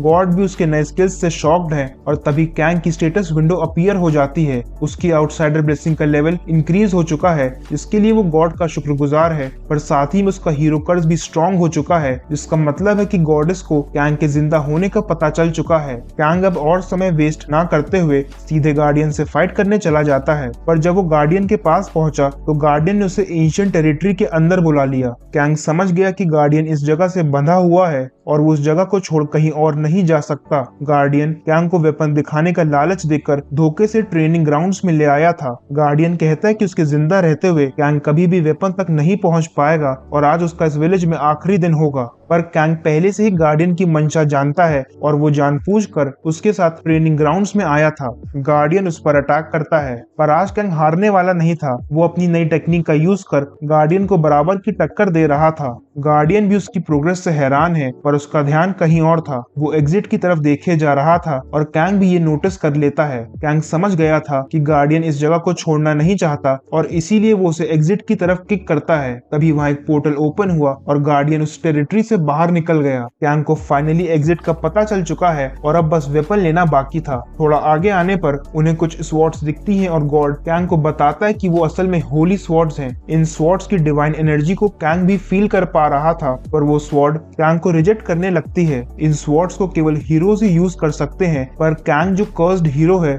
उसके लिए ये स्वॉर्ड्स किसी काम की नहीं है। ये जानकर कैंग को गुस्सा आ गया और उसने सभी स्वॉर्ड्स को एक एक कर डिस्ट्रॉय करना शुरू किया। एक लास्ट स्वॉर्ड बची है जिसे कैंग तोड़ने ही वाला था कि तभी उसे रियलाइज हुआ कि स्वॉर्ड डिफरेंट है। वो इस स्वॉर्ड को आसानी से यूज कर पा रहा था, जिस पर गॉड बताता है कि ये एक डिफेक्टिव प्रोडक्ट है। कैंग उस स्वॉर्ड को अपने लिए ले लेता है, जिसके बाद उसे होली स्वॉर्ड का कर्ज मिल जाता है। ये कर्ज कैंग को बाकी सारी होली स्वॉर्ड्स को तोड़ने की वजह से मिला था। कैंग गॉड के साथ एग्जिट की तरफ जाता है और पोर्टल ढूंढने लगता है। तभी उसे किसी की आवाज आई। गार्डियन उसकी तरफ भागते हुए आ रहा था, पर उसकी फिजिक बिल्कुल चेंज हो चुकी है और वो पहले जैसा जैसा हष्ट पुष्ट नजर नहीं आ रहा था। कैंग उसका रास्ता ब्लॉक करता है क्योंकि वो अब समझ चुका था कि गार्डियन वेपन टेरिटरी से बाहर क्यों नहीं जाना चाहता था। टेरिटरी से बाहर जाते ही गार्डियन बूढ़ा होने लगता है और अपनी यूथ को प्रिजर्व करने के लिए वो सदा इस टेरिटरी में रहना चाहता है। गार्डियन कैंग पर अटैक कर देता है और कैंग भी अपना नया वेपन टेस्ट करने के लिए बेहद उत्सुक है। उसने एक ही अटैक से गार्डियन का हाथ काट दिया, पर टेरिटरी में वापस आने की वजह से वो दोबारा जवान हो जाता है।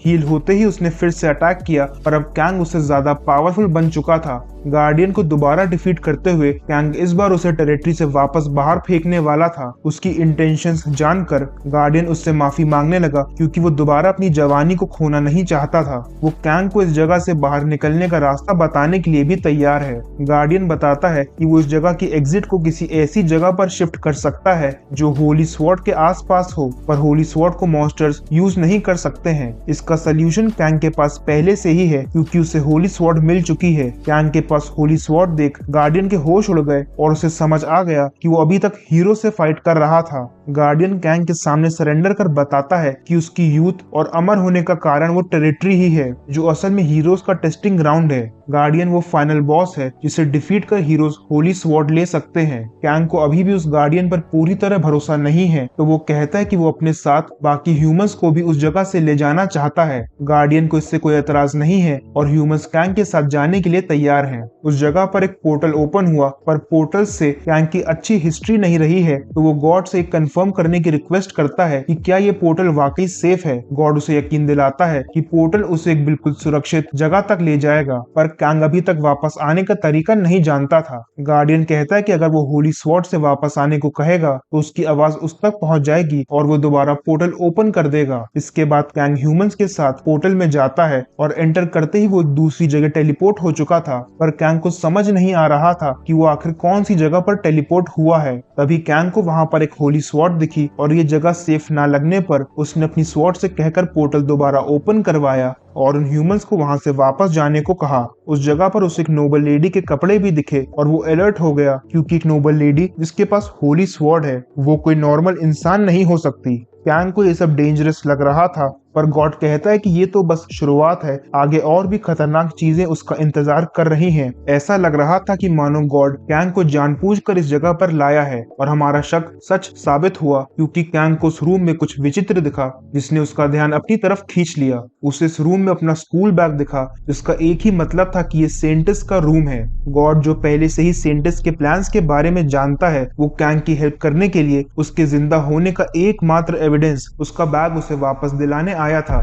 कैंग ने ऑर्क विलेज के गार्डियन को डिफीट कर होली स्वॉर्ड हासिल कर ली थी। इस स्वॉर्ड से पोर्टल ओपन कर वो एक जगह पर पहुंचा जो असल में सेंटिस का ही रूम था क्योंकि वहां उसे उसका बैग दिखा जिसे सेंटिस ने सबसे छुपा कर रखा था। आगे हम देखते हैं कि हीरोज प्रिंसेस एथना और सेंटिस के साथ हंटर्स विलेज आ चुके हैं। ये वही विलेज है जहाँ कैंग ने चीफ के साथियों को मार सिलेबस को बचाया था। हीरोज इन्वेस्टिगेशन के लिए आए हैं, पर हमें एक खास बात पता चलती है। बहुत जल्द हीरोज के बीच एक टूर्नामेंट होने वाला है जिसके विनर्स को इस किंगडम की फेमस मैजिक अकेडमी अटेंड करने का सुनहरा मौका मिलेगा। सेंटिस इन्वेस्टिगेट करने उसी बेसमेंट में आ चुकी है जहां सिलेबस को बाकी एल्फ्स के साथ बंदी बनाकर रखा गया था। सेंटिस नए विलेज हेड से उस स्ट्रेंजर के बारे में पूछती है जिसने सिलेबस को बचाया था। विलेज हेड बताता है कि वो एक कम हाइट और छोटे बालों वाला लड़का था जो देखने भालने में बाकी हीरोज जैसा लग रहा था। नाइट को शक है कि शायद वो स्ट्रेंजर कैंग है जिसके पास कोई ना कोई ब्लेसिंग जरूर है, पर सेंटिस कहती है कि एक लेवल 1 हीरो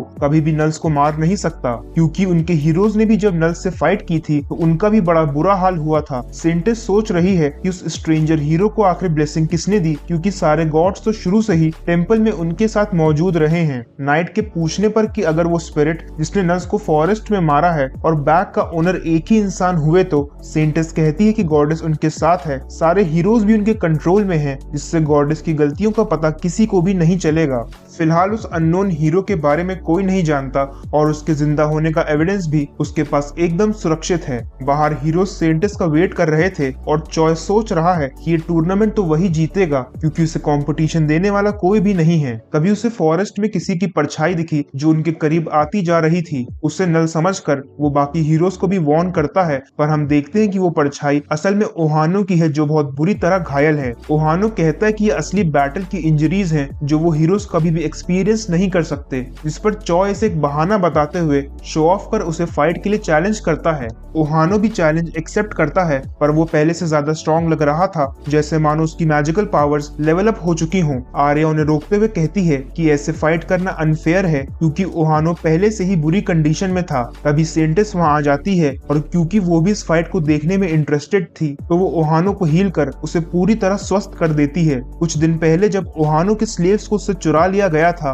तो उसे अपनी कमजोरी पर बहुत गुस्सा आया, जिससे उसे एक ब्लेसिंग मिली। इस ब्लेसिंग का नाम वेंजेंस है, जो उसे बैटल में उसके ओपोनेंट जितना स्ट्रॉन्ग बना देती है। जितने ज्यादा लोगों से वो बदला लेता जाएगा, आगे चलकर वो उतना ही पावरफुल बनेगा। अपनी पावर्स जल्दी बढ़ाने के लिए बैटल में सबसे पावरफुल ओपोनेंट को चुनौती देना जरूरी था, और इसीलिए उसने चॉय का चैलेंज एक्सेप्ट किया था। फाइट एक पावरफुल क्लैश के साथ शुरू हुई, जहां दोनों एक दूसरे को बराबर की टक्कर दे रहे थे। ओहानो ने अपनी नई पावर्स का यूज कर एक बड़ा फायरबॉल क्रिएट किया, जिससे उसने चॉय पर अटैक कर दिया। चॉय भी अपनी अनगिनत ब्लेसिंग्स का यूज कर आसानी से उसके अटैक्स को डॉज करते हुए उसके करीब पहुंच जाता है। ओहानो के अटैक्स का उस पर कोई भी प्रभाव नहीं हो रहा था। चॉय ने ओहानो को डिफीट करने के लिए जैसे ही उस पर फाइनल अटैक किया, ओहानो की स्पेशल ब्लेसिंग अपने आप एक्टिवेट हो गई और वहां एक बड़ा इलेक्ट्रिकल एक्सप्लोजन हुआ। ये एक्सप्लोजन बहुत ज्यादा पावरफुल था, जिससे चॉय और ओहानो दोनों बुरी तरह घायल होकर बेहोश हो गए और उनकी बैटल ड्रॉ हो गई। वहीं दूसरी तरफ कैंग भी सिटी में वापस आ चुका है, जहां वो डीमन को देखकर हैरान है, क्योंकि डीमन ने कहा था कि वो उसके आने से पहले ही सिटी छोड़कर चला जाएगा। डीमन बताता है कि वो सिटी से इसीलिए नहीं निकल पाया क्योंकि प्रिंस एल्सिस स्वॉर्ड मास्टर इस समय सिटी में आए हुए हैं। एल्सिस किंगडम का तीसरा सबसे ताकतवर नाइट है, जिसे स्वॉर्डमैनशिप प्रोडिजी भी कहा जाता है। डीमन को उससे डर लगता है, क्योंकि वो एक होली नाइट है जिसे सेंटिस की ब्लेसिंग्स मिली हुई हैं। पर चौंकाने वाली बात यह है कि एल्सिस कैंग से मिलना चाहता है। ये खबर डीमन को लेडीज ने दी है, जो कैंग के रूम में आ चुकी थी और उसे वापस सिटी में देख बेहद खुश हैं। डीमन कहता है कि अब उसका काम पूरा हुआ और वो कैंग के साथ आगे ट्रैवल नहीं करना चाहता। कैंग इससे नाराज है, क्योंकि वो अपना इकलौता ट्रांसलेटर नहीं खोना चाहता, जिस पर डीमन उसे सुझाव देता है। कैंग को एक ऐसे स्लेव की जरूरत है जिसके पास डीमन की तरह लैंग्वेज ब्लेसिंग हो और जो उसका ट्रांसलेटर बन उसकी हेल्प कर सके। कैंग को डीमन का विश्वास नहीं है, क्योंकि ऐसे स्लेव्स बहुत रेयर होते हैं, पर डीमन कहता है कि उसने हंटिंग कर जो इतना पैसा इकट्ठा किया है, उससे नामुमकिन को भी मुमकिन बनाया जा सकता है। लेडीज कैंग को किसी नोबल से मिलवाना चाहती हैं, तो वो उसे उनके साथ चलने को कहती हैं। अब जब रॉयल्टी से मिलने जाना है तो बंठन के जाना पड़ेगा, तो कैंग भी सूट बूट में लेडीज के साथ एक मैंशन में आ चुका है। वो अंदर जा तो रहा है, पर इससे अनजान है कि वहाँ उसका कौन इंतजार कर रहा था। हम देखते हैं कि कैंग बेकार किस्मत का बादशाह है, क्योंकि वो खुद ही प्रिंस एल्सिस से मिलने उनके मैंशन में आ चुका था। एल्सिस कहता है कि वो काफी टाइम से कैंग से मिलकर उसका शुक्रिया करना चाहता था। कैंग हैरान है, क्योंकि एल्सिस के पास लैंग्वेज ब्लेसिंग है और वो दोनों एक दूसरे की बातों को बड़े आराम से समझ पा रहे थे। एल्सिस खुद को इंट्रोड्यूस करते हुए कैंग को धन्यवाद कहता है, क्योंकि उसने ना ही केवल ऑक्स को मारकर किंगडम की हेल्प की थी, बल्कि रॉयल लेडीज को बचाकर उनके परिवारों की इज्जत भी बचाई थी। एल्सिस आगे कहता है कि वो उसके एक्स्ट्राऑर्डिनरी स्किल्स से काफी इम्प्रेस्ड है और इसीलिए वो उससे स्वॉर्ड फाइट करना चाहता है, पर सबसे पहले घर आए गेस्ट की खातिरदारी करना जरूरी है। तो वो कैंग के लिए रॉयल डिनर का इंतजाम करता है, और कैंग भी पहली बार इतना अच्छा खाना देख अपने सारे मैनर्स भूल खाने पर टूट पड़ता है। मैंशन में आते वक्त लेडीज ने गलती से कैंग का नाम मिसप्रोनाउंस कर गैंग हिंसू बता दिया था, और एल्सिस भी यही उसका असली नाम समझ रहा था। एल्सिस उससे उसके हीरो कर्स के बारे में पूछता है, जिस पर कैंग झूठ बोलता है कि एक बार उसने एक फेरी को हीरो के हरासमेंट से बचाया था। हीरो को बैटल में हराने के बाद उसे हीरो कर्स और फेरी की ब्लेसिंग मिली। एल्सिस को उस पर यकीन है, पर वो उसे यहाँ बुलाने का असली रीजन बताता है। रिसेंटली किंगडम के सारे ऑक्स मारे जा चुके हैं और ऐसा लग रहा है कि किसी ने मैजिक से उनकी पूरी प्रजाति का अंत कर दिया हो। कैंग बताता है कि शायद उसने कुछ ज्यादा ही ऑक्स को मार दिया था,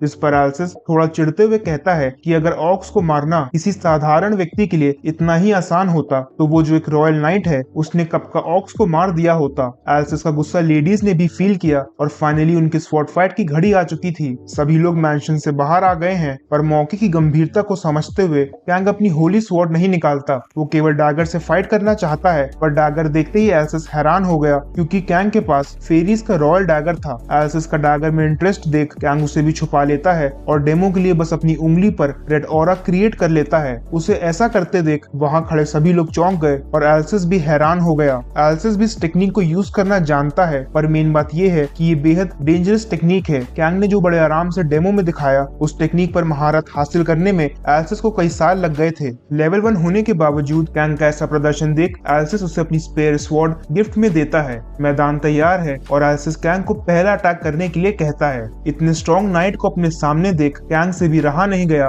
और उसने अपनी पूरी पावर को आजमाने का सोचा। कैंग ने अपनी आउटसाइडर और फेरी ब्लेसिंग को साथ में एक्टिवेट किया, जिससे एक पावरफुल रेड एनर्जी क्रिएट होने लगी। उस ऑरा ने कैंग को कवर कर लिया और कैंग ने अपनी पूरी पावर से एल्सिस पर अटैक किया। एक विशाल रेड फोर्स क्रिएट हुई और इस अटैक की पावर को एल्सिस की गिफ्टेड स्वॉर्ड भी झेल ना सकी। कैंग घबरा गया और मौका देखते ही मैंशन से भाग निकला, पर एक और स्वॉर्ड भी कैंग की पावर से टूट गई थी। किंगडम का तीसरा सबसे पावरफुल नाइट एल्सिस भी कैंग के सामने टिक ना सका और उसकी पावर्स का स्वाद चख उसके मन में कैंग के लिए इज्जत बढ़ गई थी। दूसरी तरफ सेंटिस अपने रूम के बाहर खड़ी है, जहाँ की अजीब सिचुएशन देख उसे कुछ भी समझ नहीं आ रहा है। उसके रूम में किसी के जूतों के निशान है, इसका मतलब है कि कोई अनजान व्यक्ति उसके रूम में आया था। अंदर जाते ही उसके होश उड़ गए, क्योंकि पूरे रूम से केवल एक ही चीज गायब थी। कैंग का बैग, जो गॉडेस की गलतियों का प्रतीक है, वो सेंटिस के रूम से चुराया जा चुका था। ये देख सेंटिस की चिंता बढ़ गई और गॉडेस भी वहां आ गई। बैग चोरी होने की खबर सुन गॉडेस का खून खौल गया, पर क्योंकि वो कैंग की लोकेशन ट्रैक नहीं कर सकती थी, तो वो गुस्से में वहां से चली जाती है। परेशान सेंटिस एल्सिस को कांटेक्ट कर ऑक्स की मास किलिंग की इन्वेस्टिगेशन के बारे में पूछती है। एल्सिस बताता है कि उन्होंने एक और को पकड़ लैंग्वेज ब्लेसिंग का यूज कर जब उससे इस सब के बारे में पूछा, तो उन्हें पता चला कि एक बेहद खतरनाक डीमन ने सभी ऑक्स को मारा था और हम पहले से ही जानते हैं कि यहाँ कैंग की बात की जा रही है। सेंटिस एल्सिस इस मैटर पर कड़ी निगरानी रखने को कहती है, जिस पर एल्सिस उसे एक सुझाव देता है। कैंग का फेरी को हीरो की हरासमेंट से बचाने वाला झूठ सच मानकर एल्सिस सेंटिस को इसकी सूचना देता है। सेंटिस को लगा कि ओहानो का काम है, पर एल्सिस कहता है कि ऐसा फ्यूचर में होने से रोकने के लिए वो एक नाइट को हायर करना चाहता है। सेंटिस इसकी परमिशन देती है, क्योंकि इस समय वो भी काफी बिजी है, उसे जल्दी ही फेरी किंगडम भी जाना है, तो वो इन मैटर्स में इंटरफेयर नहीं करना चाहती। एल्सिस बेहद खुश है, क्योंकि वो कैंग को ही अपने नए नाइट की पोजीशन के लिए हायर करना चाहता है। दूसरी तरफ कैंग बहुत डरा हुआ है, उसे लगता है कि उसने एल्सिस को मर्डर कर दिया है और इसीलिए वो जल्द से जल्द वहां से भागना चाहता है। कैंग ने तुरंत होली स्वॉर्ड यूज कर पोर्टल ओपन किया और इतना हाई क्लास मैजिक उसे यूज करते देख डीमन के भी होश उड़ गए। कैंग ने डीमन को बिना कोई एक्सप्लेनेशन दिए उसे नॉर्दर्न सिटी गेट्स पर मिलने को कहा। इसके बाद वो पोर्टल में चला जाता है और विलेज पहुंच वो ह्यूमंस के लीडर से उसकी शिफ्टिंग में हेल्प करने को कहता है। इसके बाद सभी ह्यूमंस काम पर लग जाते हैं। गार्डियन कैंग से कहता है कि उसने आज तक कई बार बेइज्जती सही, पर उसे सबसे ज्यादा दुख इस बात का है कि वो कैंग से वीक है। कैंग इसे अपनी तारीफ समझकर खुश है और वो वापस डीमन के पास चला जाता है।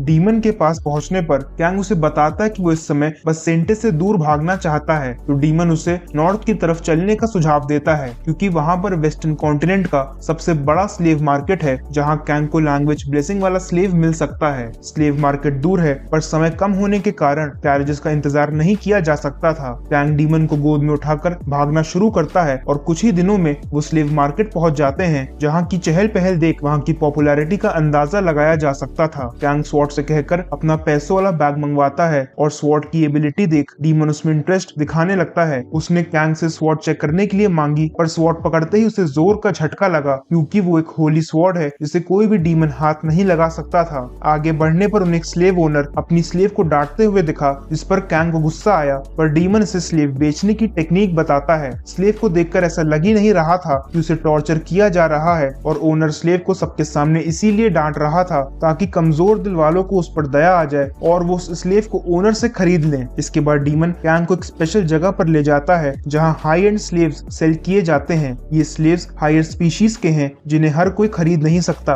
वहां पहुंचने पर डीमन बताता है कि उन्हें एक ऐसा स्लेव चाहिए जिसके पास लैंग्वेज ब्लेसिंग हो। कैंग पीछे से कहता है कि स्लेव उसके साथ ट्रैवलिंग करने में भी कंफर्टेबल होना चाहिए। रिसेप्शनिस्ट कहती है कि उनके पास ऐसा स्लेव है और वो उन्हें एक दूसरे रूम में ले जाती है, जहां कई स्पीशीज के हाई एंड स्लेव्स मौजूद थे। पावरफुल होने के बाद भी ये स्लेव्स इस फैसिलिटी से भाग नहीं सकते हैं, क्योंकि उनके पास स्लेव की ब्लेसिंग या कर्ज था। इस ब्लेसिंग या कर्ज से अगर स्लेव अपने ओनर के ऑर्डर्स को फॉलो करने से मना करता है, तो उसे बहुत असहनीय दर्द महसूस होता है। कैंग को उसकी स्लेव से मिलवाया जाता है, जो एक हाई लेवल डीमन है। स्लेव का नाम डेओरका है और उसकी स्टेटस विंडो देख कैंग उसे तुरंत खरीद लेता है। इतनी हाई लेवल डीमन को मतलब ही कैंग का स्लेव बनते देख डीमन को उसकी कंडीशन पर दया आ गई, पर एक लो लेवल वीक डीमन को उसकी चिंता करते देख डेओरका उस पर ही भड़क गई। कैंग ने कुछ और स्लेव वर्कर्स को भी छोटे मोटे कामों के लिए परचेज किया था। डीमन कहता है कि वो कैंग के साथ जर्नी कंटिन्यू करना चाहता है। वो अपनी बात पूरी भी नहीं कर पाया कि तभी उस पर किसी ने अटैक किया। कैंग के कई सारे स्लेव्स खरीदने की खबर स्लेव थीव्स को मिल चुकी थी और वो कैंग के स्लेव्स को चुराने आए थे। कैंग उन्हें मजा चखाता है और तब तक गार्ड्स भी वहां आ चुके थे। कैंग इस सब में नहीं फंसना चाहता था तो वो सिटी से बाहर फॉरेस्ट में चला जाता है, जहां थोड़ी देर बाद डीमन को भी होश आ चुका था। तभी अचानक कैंग पर डेओर्का ने पीछे से अटैक किया, जिसे वो डॉज कर उसका हाथ पकड़ लेता है। डेओर्का ने कैंग को वीक समझकर उस पर दोबारा अटैक किया, पर अब कैंग भी अपनी पावर्स से उसे जवाब देना चाहता था। उनकी फाइट में डेओर्का का एक हाथ डिस्ट्रॉय हो गया, जिससे हैरान होकर उसने कैंग से पूछा कि क्या वो वाकई लेवल 1 है। ये सुनकर कैंग भी अपनी स्लेव को उसके ओनर की पावर्स दिखाने को तैयार है। उसकी और डेओर्का की फाइट शुरू हुई और कैंग के मल्टीपल पंचेस से डेओर्का घायल होने लगी, पर डेओर्का उसे चकमा देते हुए एक पावरफुल पंच करती है, जिससे कैंग भी घायल हो जाता है। डेओर्का कैंग से कहती है कि वो उसे हील कर देगी अगर वो उसे स्लेव कॉन्ट्रैक्ट से फ्री कर उसे जाने देगा, पर डेओर्का नहीं जानती थी कि उसके सामने भी एक मॉन्स्टर खड़ा है। कैंग खुद को हील कर फाइट में वापस आ चुका है और हम देखते हैं कि डेओर्का के पास भी हीलिंग एबिलिटीज हैं। एक और घमासान बैटल शुरू हुई और दोनों अपनी पूरी पावर से एक दूसरे का सामना कर रहे थे। डेओर्का की हीलिंग पावर्स उसे इतना जल्दी हील नहीं कर पा रही थी जितनी तेजी से कैंग उसे घायल कर रहा था। कैंग भी इतने चैलेंजिंग ओपोनेंट से मिलकर बेहद खुश है, क्योंकि पहली बार उसे एक हाई लेवल डीमन से फाइट करने का मौका मिल रहा था। तभी डेओर्का ने अपने डीमन विंग्स ओपन किए और कैंग पर एक फाइनल अटैक करने के लिए उड़ान भरी। कैंग भी अब इस फाइट को खत्म करना चाहता है, तो वो भी डेओर्का के अटैक के लिए तैयार है, पर डेओर्का की पोजीशन बहुत अजीब थी और कैंग ने कुछ ऐसा देखा जो उसे नहीं देखना चाहिए था। कैंग जब तक अपने होश संभालता तब तक डेओर्का ने उस पर एक पावरफुल किक से अटैक किया, जिसके साथ ही कैंग की पावर्स भी आउट ऑफ कंट्रोल हो गई और वहां एक बड़ा एक्सप्लोजन हुआ, जिससे कैंग बेहोश हो गया। थोड़ी देर बाद जब कैंग को होश आया तब उसे रियलाइज हुआ कि वो अपनी गलती की वजह से डेओर्का से हार गया था, पर इस फाइट में डेओर्का के भी कपड़े फट चुके थे, तो वो अपने ओनर कैंग से उसे नए कपड़े दिलाने को कहती है। कैंग पोर्टल से एक ड्रेस निकालकर डेओर्का को देता है, जिसे पहनकर वो ये दर्शाती है कि उसने फाइनली कैंग को अपना ओनर स्वीकार कर लिया है। अपनी पूरी पावर्स यूज करने के बाद डेओर्का भी एग्जॉशन से बेहोश हो जाती है और कैंग को से उसका ध्यान रखने को कहती है। दूसरी तरफ सेंटेस किसी से ऑक्स और नल्स की मिस्टीरियस किलिंग पर चर्चा करते नजर आ रही है। हम देखते हैं कि काउंसिल वुमन सेलेबस सेंटेस से मिलने आई है और नल फॉरेस्ट की बात सुन उन्हें अपना और कैंग का एनकाउंटर याद आ रहा है। सेंटेस ने सेलेबस को उस इंट्रूडर का पता लगाने के लिए बुलाया है, जिसने उसके रूम में घुसकर कैंग का बैग चुरा लिया था। सेलेबस के पास एक स्पेशल स्लाइम है जो इंट्रूडर का पता लगा सकता है। वो दोनों सेंटेस के रूम में ही हैं, जहां अभी तक कैंग के जूतों के निशान मौजूद थे। स्लाइम अपनी पावर्स का यूज कर शाइन करने लगता है और सेलेबस रिवील करती है कि वो इंट्रूडर दीवार पर टंगी होली स्वॉर्ड का यूज कर इस रूम से एस्केप कर पाया था। ये जानकर सेंटेस सदमे में आ गई, क्योंकि इसका मतलब था कि कल्प्रिट एक हीरो है, क्योंकि हीरोज ही होली स्वॉर्ड को यूज कर सकते हैं। सेलेबस का काम पूरा हो चुका था और जाने से पहले वो बताती है कि वो जल्द ही मैजिक अकेडमी ज्वाइन करने वाली है। उसे वॉर में अब कोई इंटरेस्ट नहीं है, तो वो प्रोफेसर बन स्टूडेंट्स को गाइड करना चाहती है। आगे हम ओहानो को बेहद खुश देखते हैं। उसमें और चॉय में कई लेवल्स का डिफरेंस होने के बावजूद उनका मैच ड्रॉ हुआ था, जिससे ओहानो खुद को काफी स्ट्रॉन्ग समझने लगा था और अपनी ट्रेनिंग के लिए उसने कई सारे वेपन्स भी ऑर्डर कर लिए हैं। रात में एल्सेस हीरोज को आने वाले टूर्नामेंट की इंफॉर्मेशन दे रहा है। एक टेरिटरी में कई ऑक्स को रिलीज किया गया है और हीरोज को उन्हें मारकर उनके पैरों में बंधे टैग्स को कलेक्ट करना है। ऑक्स का नाम सुन हीरोज डर गए, पर एल्सेस कहता है कि जो सबसे ज्यादा टैग्स कलेक्ट करेगा उसे विनर घोषित किया जाएगा और विनिंग प्राइज में उस हीरो को एक होली स्वॉर्ड भी दी जाएगी।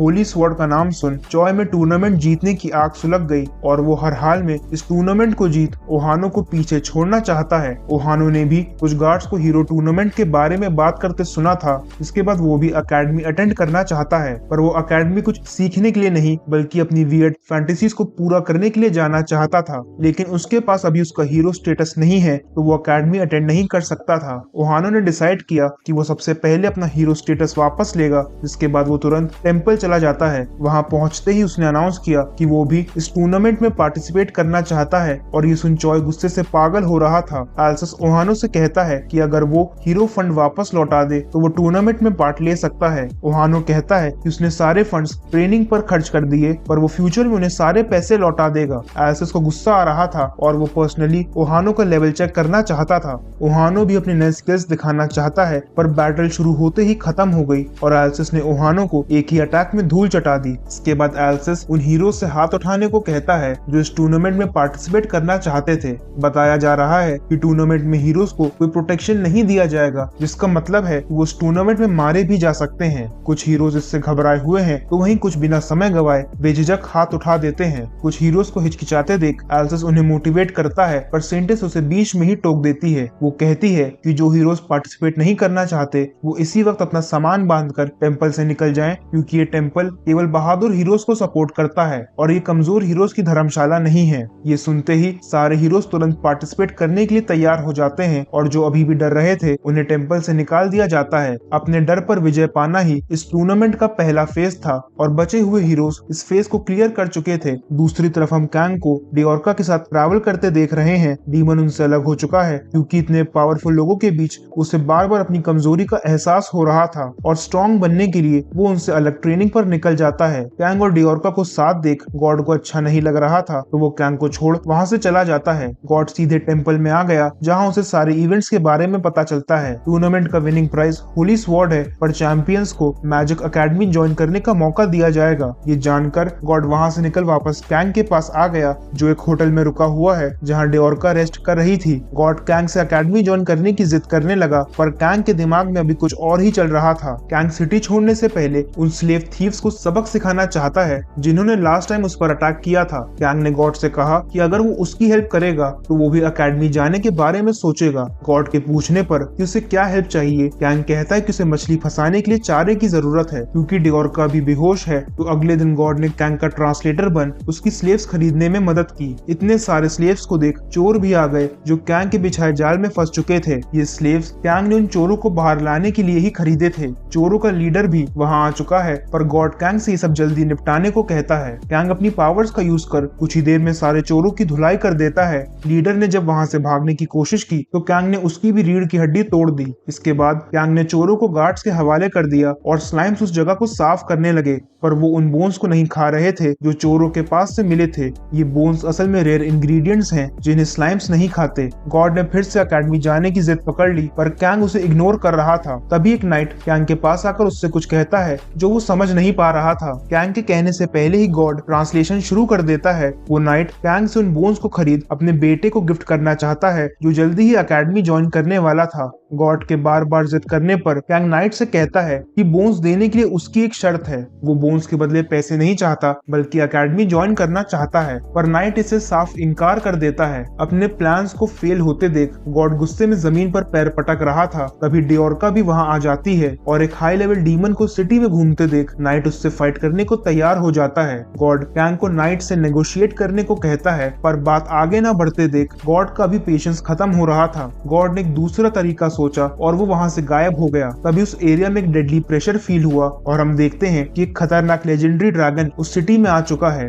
वो उस सिटी के ऊपर उड़ते हुए चेतावनी दे रहा है कि इस बार उसके कहर से उन्हें कोई भी नहीं बचा पाएगा। तभी कुछ बहुत विचित्र हुआ और ड्रैगन को आभास हुआ कि उसका लेवल रीसेट होकर लेवल 1 हो चुका है। ड्रैगन घबरा गया और सोचने लगा कि ऐसा कैसे हो सकता है, कौन है जिसमें ड्रैगन को भी पावरलेस करने की शक्ति है। कैंग सब समझ चुका था क्योंकि ड्रैगन के साथ ऐसा करने वाला और कोई नहीं बल्कि उसका अपना चहेता गॉड है जो ये सब किसी बड़े रीजन से कर रहा था। गॉड के कई प्रयासों के बाद भी जब कैंग के अकेडमी जाने के सारे रास्ते बंद होते दिखे तब गॉड पहली बार अपनी पावर्स यूज करने पर मजबूर हो गया। सिटी में खतरनाक ड्रैगन अपना कहर बरसाने आ गया था, पर हैरानी की बात ये थी कि उसके लेवल्स रीसेट हो गए थे। कैंग के गॉड ने ही उस ड्रैगन को पावरलेस बना दिया था, जिससे बौखलाया ड्रैगन पूरे शहर में कोहराम मचा रहा था। नाइट लोगों को बचाने के लिए अकेले ही ड्रैगन से फाइट करने चला जाता है, पर गॉड कैंग से कहता है कि उसे अपने स्किल्स से ड्रैगन का अंत कर देना चाहिए। गॉड ने ड्रैगन को रिसरेक्ट इसीलिए किया ताकि कैंग नाइट के सामने उसे मारकर शक्ति प्रदर्शन कर सके।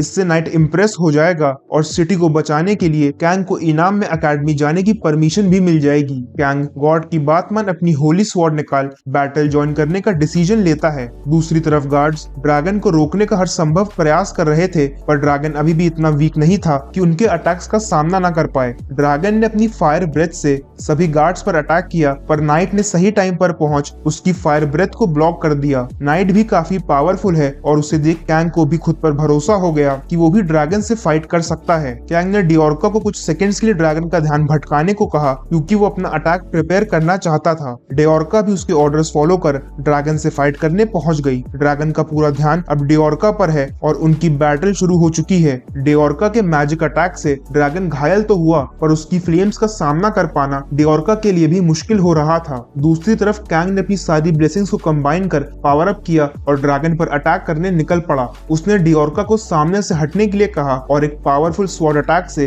ड्रैगन का सर धड़ से अलग कर दिया। उसने एक ही अटैक से डिजास्टर लेवल ड्रैगन का अंत कर दिया था। ड्रैगन अभी भी मरा नहीं था और उसे यकीन नहीं हुआ कि एक लेवल 1 उसे कैसे मार सकता है। ड्रैगन का नाम रेड ड्रैगन किंग है, जिससे ये बर्दाश्त नहीं हुआ कि उसे कॉमनर ने इतनी आसानी से मार दिया था। उसकी प्राइड उसे ये डिफीट एक्सेप्ट नहीं करने दे रही थी और इसीलिए वो अपने लास्ट मोमेंट्स में कैंग को कर्स करता है। कैंग को किंग्स रात का कर्स मिला, जिससे अब सारे ड्रैगन्स उसे अपना दुश्मन मानेंगे और जब भी उसकी जान खतरे में होगी तो वो ड्रैगन्स उस पर अटैक कर देंगे। कैंग से कर्सेस का भार अब सहा नहीं जा रहा था और इतने सारे कर्सेस मिलने के बाद वो अंदर से टूट चुका था। जले पर नमक छिड़कने के लिए डिओर्का बताती है कि उससे और नाइट को ड्रैगन की ब्लेसिंग मिली है क्योंकि उन्होंने ड्रैगन से ऑनरेबल बैटल की थी। ये ब्लेसिंग कैंग के कर्स से बिल्कुल विपरीत है और ड्रैगन वक्त आने पर डिओर्का और नाइट की रक्षा कर उन्हें जरूर बचाएगा। सिटी को बचाने के लिए नाइट कैंग का आभारी है और गॉड इसे अच्छा मौका देख कैंग से अकेडमी जाने की बात करने को कहता है। वो बात कर ही रहे थे कि तभी आसमान में उन्हें कुछ विचित्र बादल दिखे। कैंग का ड्रैगन कर्स एक्टिवेट हो चुका है और मरे हुए ड्रैगन की आत्मा कैंग से बदला लेने आ गई थी।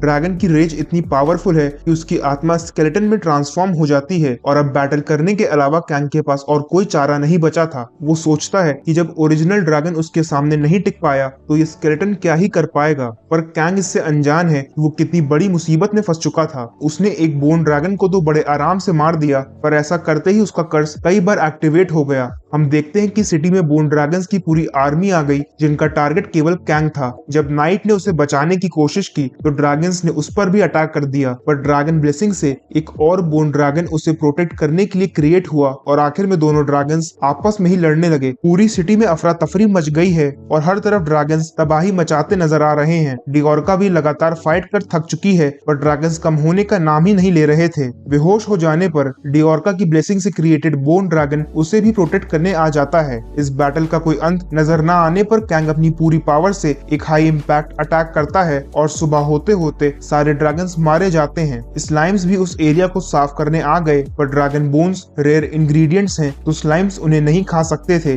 डिओर्का बताती है कि बोन ड्रैगन्स कभी भी ग्रुप में हंटिंग नहीं करते और ऐसा पहली बार हुआ था कि सारे ड्रैगन्स एक साथ अटैक करने आ गए थे। कैंग समझता है कि ये उसकी आउटसाइडर ब्लेसिंग की वजह से हुआ है। नल्स को पावर खाना खाने से मिलती है, पर कैंग जब इन पावर्स को यूज करता है तो इसमें उसकी पूरी लाइफ फोर्स एग्जॉस्ट हो जाती है। लाइफ फोर्स एग्जॉस्ट होते ही ड्रैगन कर्स एक्टिवेट हो जाता है, जिससे ड्रैगन्स उस पर अटैक करने आ जाते हैं। इसके बाद आउटसाइडर ब्लेसिंग की वजह से कैंग की रिकवरी हो जाती है और ड्रैगन को मारने पर दोबारा उसकी लाइफ फोर्स एग्जॉस्ट हो जाती है, जिससे एक और ड्रैगन क्रिएट हो जाता है। ये एक इनफाइनाइट लूप है और इसका सोल्यूशन यही है कि कैंग को अपनी पावर्स हिसाब से यूज करना आना चाहिए ताकि उसकी लाइफ फोर्स कभी भी इतनी लो ना हो कि ड्रैगन क्रिएट हो सके। इस बैटल का एक फायदा भी हुआ है, उन्हें काफी ज्यादा क्वांटिटी में ड्रैगन बोन्स मिले हैं, जिनके रेयर होने के कारण उन्हें बेशकीमती माना जाता है और मार्केट में उनका अच्छा प्राइस मिलता है। नाइट कैंग से बेहद इम्प्रेस्ड है और वो उसे उसके बेटे के साथ अकेडमी ज्वाइन करने का ऑफर देता है।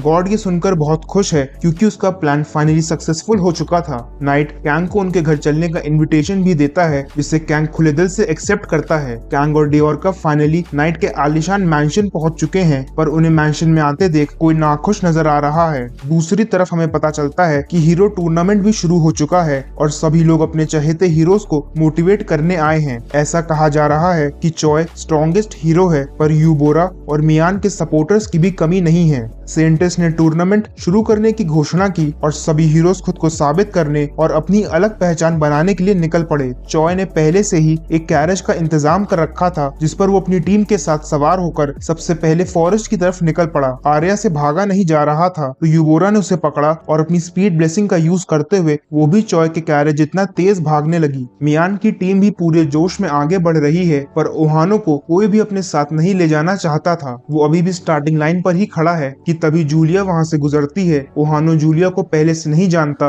और उसकी स्पेशल ब्लेसिंग की वजह से जूलिया उसे लिफ्ट देने को तैयार हो जाती है। ओहानो ओहानो तुरंत उसके पीछे बैठ गया और फाइनली उसके लिए भी टूर्नामेंट शुरू हो चुका था। आगे सेंटिस की नाइट उसे ये बताती है कि पिछली रात नॉर्दर्न सिटी में रेड ड्रैगन किंग को देखा गया था। ये सुनकर सेंटिस के होश उड़ गए, क्योंकि कई सौ साल पहले उन्होंने खुद ही हीरो के साथ मिलकर उसका अंत किया था। सेंटिस को यकीन है कि ड्रैगन किंग उनके हाथों मारा जा चुका था, पर नाइट को शक है क्योंकि गॉड्स ड्रैगन को रिवाइव कर सकते हैं। सेंटिस कहती है कि सारे गॉड्स टूर्नामेंट देखने में बिजी हैं, तो ऐसा करना इम्पॉसिबल है। पर उसे भी ये अजीब लग रहा था, क्योंकि ये इंसिडेंट एक ऐसी सिटी में हुआ था जहां इस समय कोई भी हीरो प्रेजेंट नहीं है। तभी उसके दिमाग में कैंग हेंसू का ख्याल आया और उसे लगने लगा कि कहीं उसका गॉड जो उसे गॉडेस से बचा रहा है, कहीं वो ही इस इंसिडेंट का असली कल्प्रिट तो नहीं है। सेंटिस तुरंत वहां जाने को तैयार हो गई, क्योंकि वो जल्द से जल्द ड्रैगन को मार डिस्ट्रक्शन रोकना चाहती थी। पर नाइट इन्फॉर्म करती है कि ड्रैगन पिछली रात ही मारा जा चुका है। उन्हें पूरी इन्फॉर्मेशन तो नहीं मिली, पर बताया जा रहा है कि एक नाइट ने अकेले ही ड्रैगन ब्रेथ को ब्लॉक कर ड्रैगन का सामना किया था। सेंटिस को अभी इंसिडेंट की न्यूज अफवाह लगने लगी, क्योंकि ड्रैगन्स इतने वीक नहीं होते कि उन्हें नाइट की नॉर्मल तलवार और तीरों से मारा जा सके।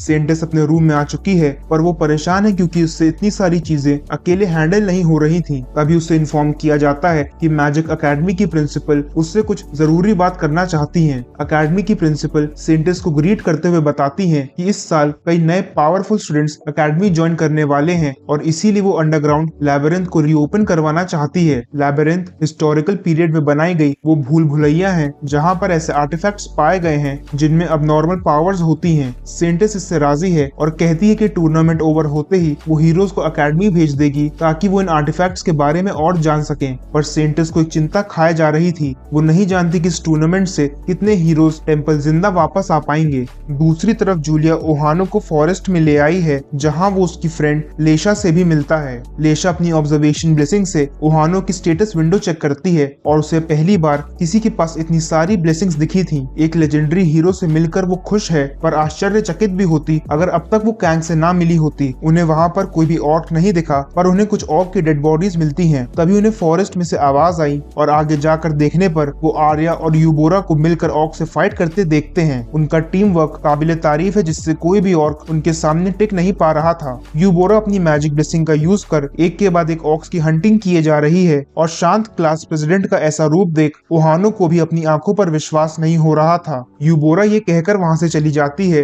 कि उन्हें दूसरे के रास्ते में नहीं आना चाहिए और अपनी अपनी हंटिंग पर फोकस करना चाहिए। उनके जाते ही कुछ ऑर्क्स वहां आ गए और दोनों लेडीज बैटल पोजीशन ले लेती हैं, पर महान ओहानो उन्हें पीछे रहने को कहता है। वो अकेले ऑर्क्स का सामना करना चाहता था और इसीलिए अपने फायर मैजिक से उन पर अटैक कर देता है, पर उसके मैजिक का उन पर कुछ ज्यादा असर नहीं हुआ और ऑर्क के एक ही अटैक से ओहानो चारों खाने चित हो जाता है। लेशा और जूलिया को लगा कि शायद उन्होंने उससे कुछ ज्यादा ही एक्सपेक्ट कर लिया था और सारे हीरोज कैंग जितने स्पेशल नहीं होते। वो दोनों भी अकेडमी जाना चाहती हैं, क्योंकि उन्हें लगता है कि शायद अकेडमी में वो कैंग से दोबारा मिल पाएंगी। वो ये मौका गंवाना नहीं चाहती और इसीलिए मिलकर सभी ऑर्क्स को बड़ी आसानी से मार देती हैं। आगे हम देखते हैं कि चॉय और मियान दोनों एक साथ फॉरेस्ट में पहुंच चुके हैं और उनका आमना सामना हो जाता है। मियान को उससे बराबरी करते देख चॉय गुस्से में है और माहौल गरमाने पर दोनों ऑपोजिट डायरेक्शन में चले जाते हैं। चॉय हंटिंग पर पूरा फोकस कर रहा है और ऑर्क से फाइट करने में उसे ज्यादा कठिनाई नहीं हो रही थी। हंटिंग के दौरान उसके दिमाग में बस एक ही ख्याल घूम रहा है कि उसे ये टूर्नामेंट हर हाल में जीतना है और कोई भी उसकी फर्स्ट पोजीशन उससे छीन नहीं सकता।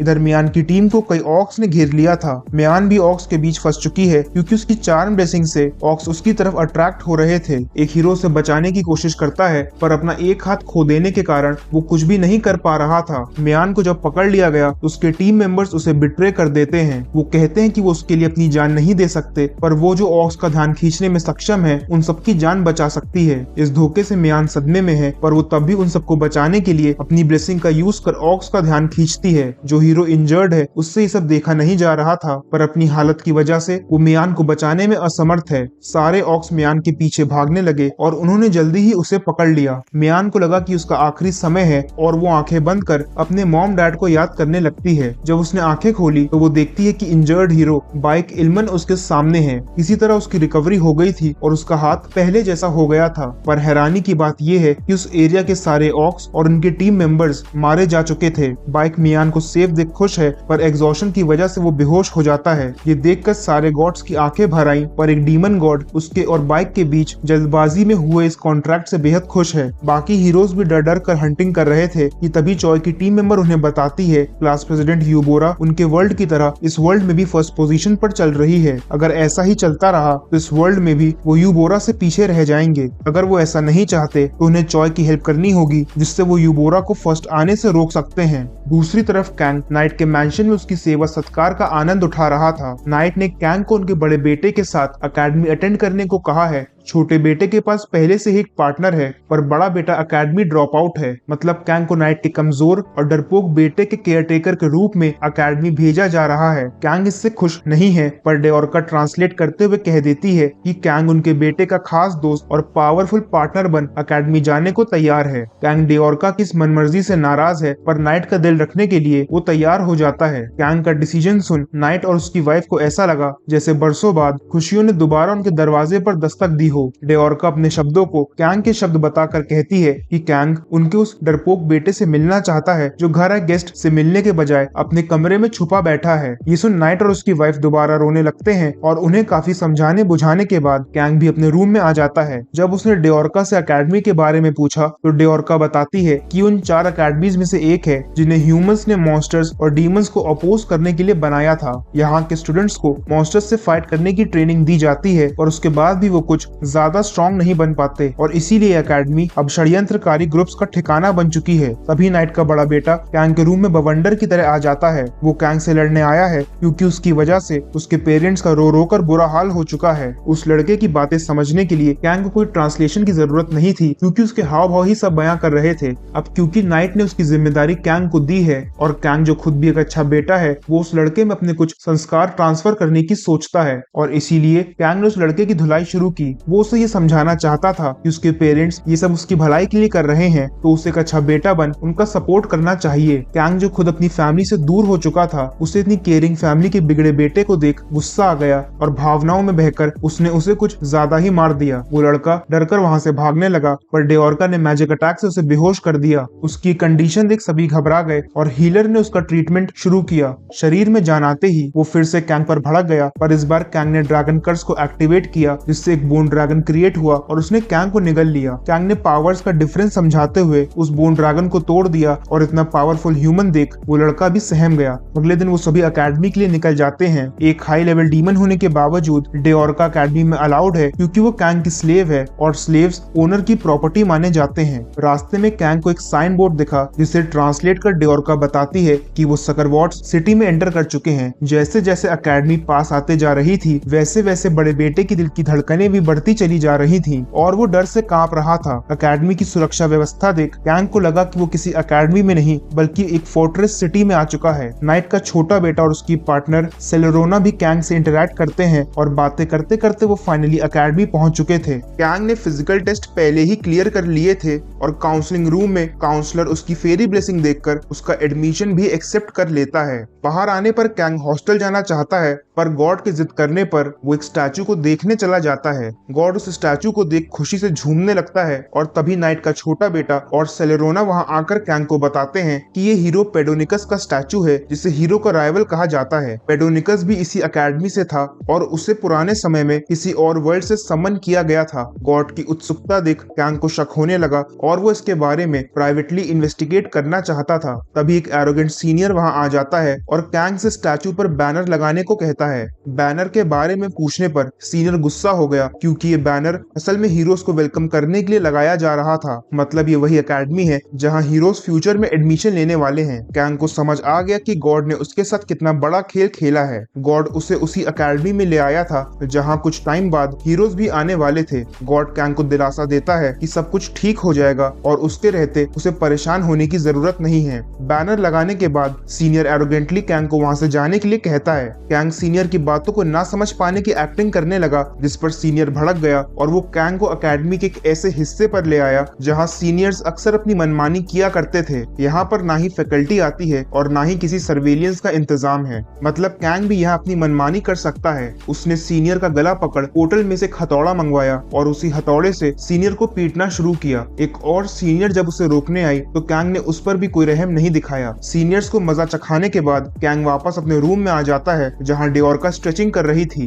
कैंग उसे उसके साथ चलने को कहता है क्योंकि क्योंकि वो रात के अंधेरे और शांति में अकेडमी एक्सप्लोर कर वहाँ के राज जानना चाहता था। कैंग और डियोर्का एक बार में जाते हैं जहाँ सीनियर्स अक्सर हैंग आउट किया करते थे। वहाँ उसने एक सीनियर को रिश्वत दी क्योंकि उसे पता चला था कि वो उनकी अकेडमी में चुपके से एंट्री करवा सकता है। इस व्यक्ति के बारे में कैंग को उन दोनों सीनियर्स ने बताया था जो सुबह सुबह ही उसके नए दोस्त बने थे। सीनियर को पैसों से ज्यादा डियोर्का में इंटरेस्ट है और वो कैंग से उसे वहीं छोड़कर जाने को कहता है। ये सुनते ही डियोर्का ने उस सीनियर को उसकी औकात याद दिला दी। जब बाकी लोगों ने उस पर अटैक करने की कोशिश की तो डियोर्का ने उन्हें भी उनकी भाषा में समझा दिया। ये प्लान फेल होने पर कैंग एक दूसरा तरीका सोचता है। अकेडमी में परफॉर्मेंस असेसमेंट के लिए सीनियर्स नाइट ड्यूटी किया करते हैं और कैंग ने ऐसे ही एक सीनियर पर अटैक कर अकेडमी में एंट्री ले ली थी। कैंग ने उसका केप भी ले लिया जिससे अब उससे कोई आइडेंटिफाई नहीं कर सकता था। कैंग अकेडमी में उस स्टैचू के बारे में जानने आया था जिसे देख गॉड की खुशी का कोई ठिकाना नहीं था। डियोर्का बताती है कि ये पेडोनिकस का स्टैचू है जिसे हीरो का कंपेनियन कहा जाता है, पर पेडोनिकस ने असल में वेम्पायर बन हीरो की गर्लफ्रेंड को किडनैप कर लिया था।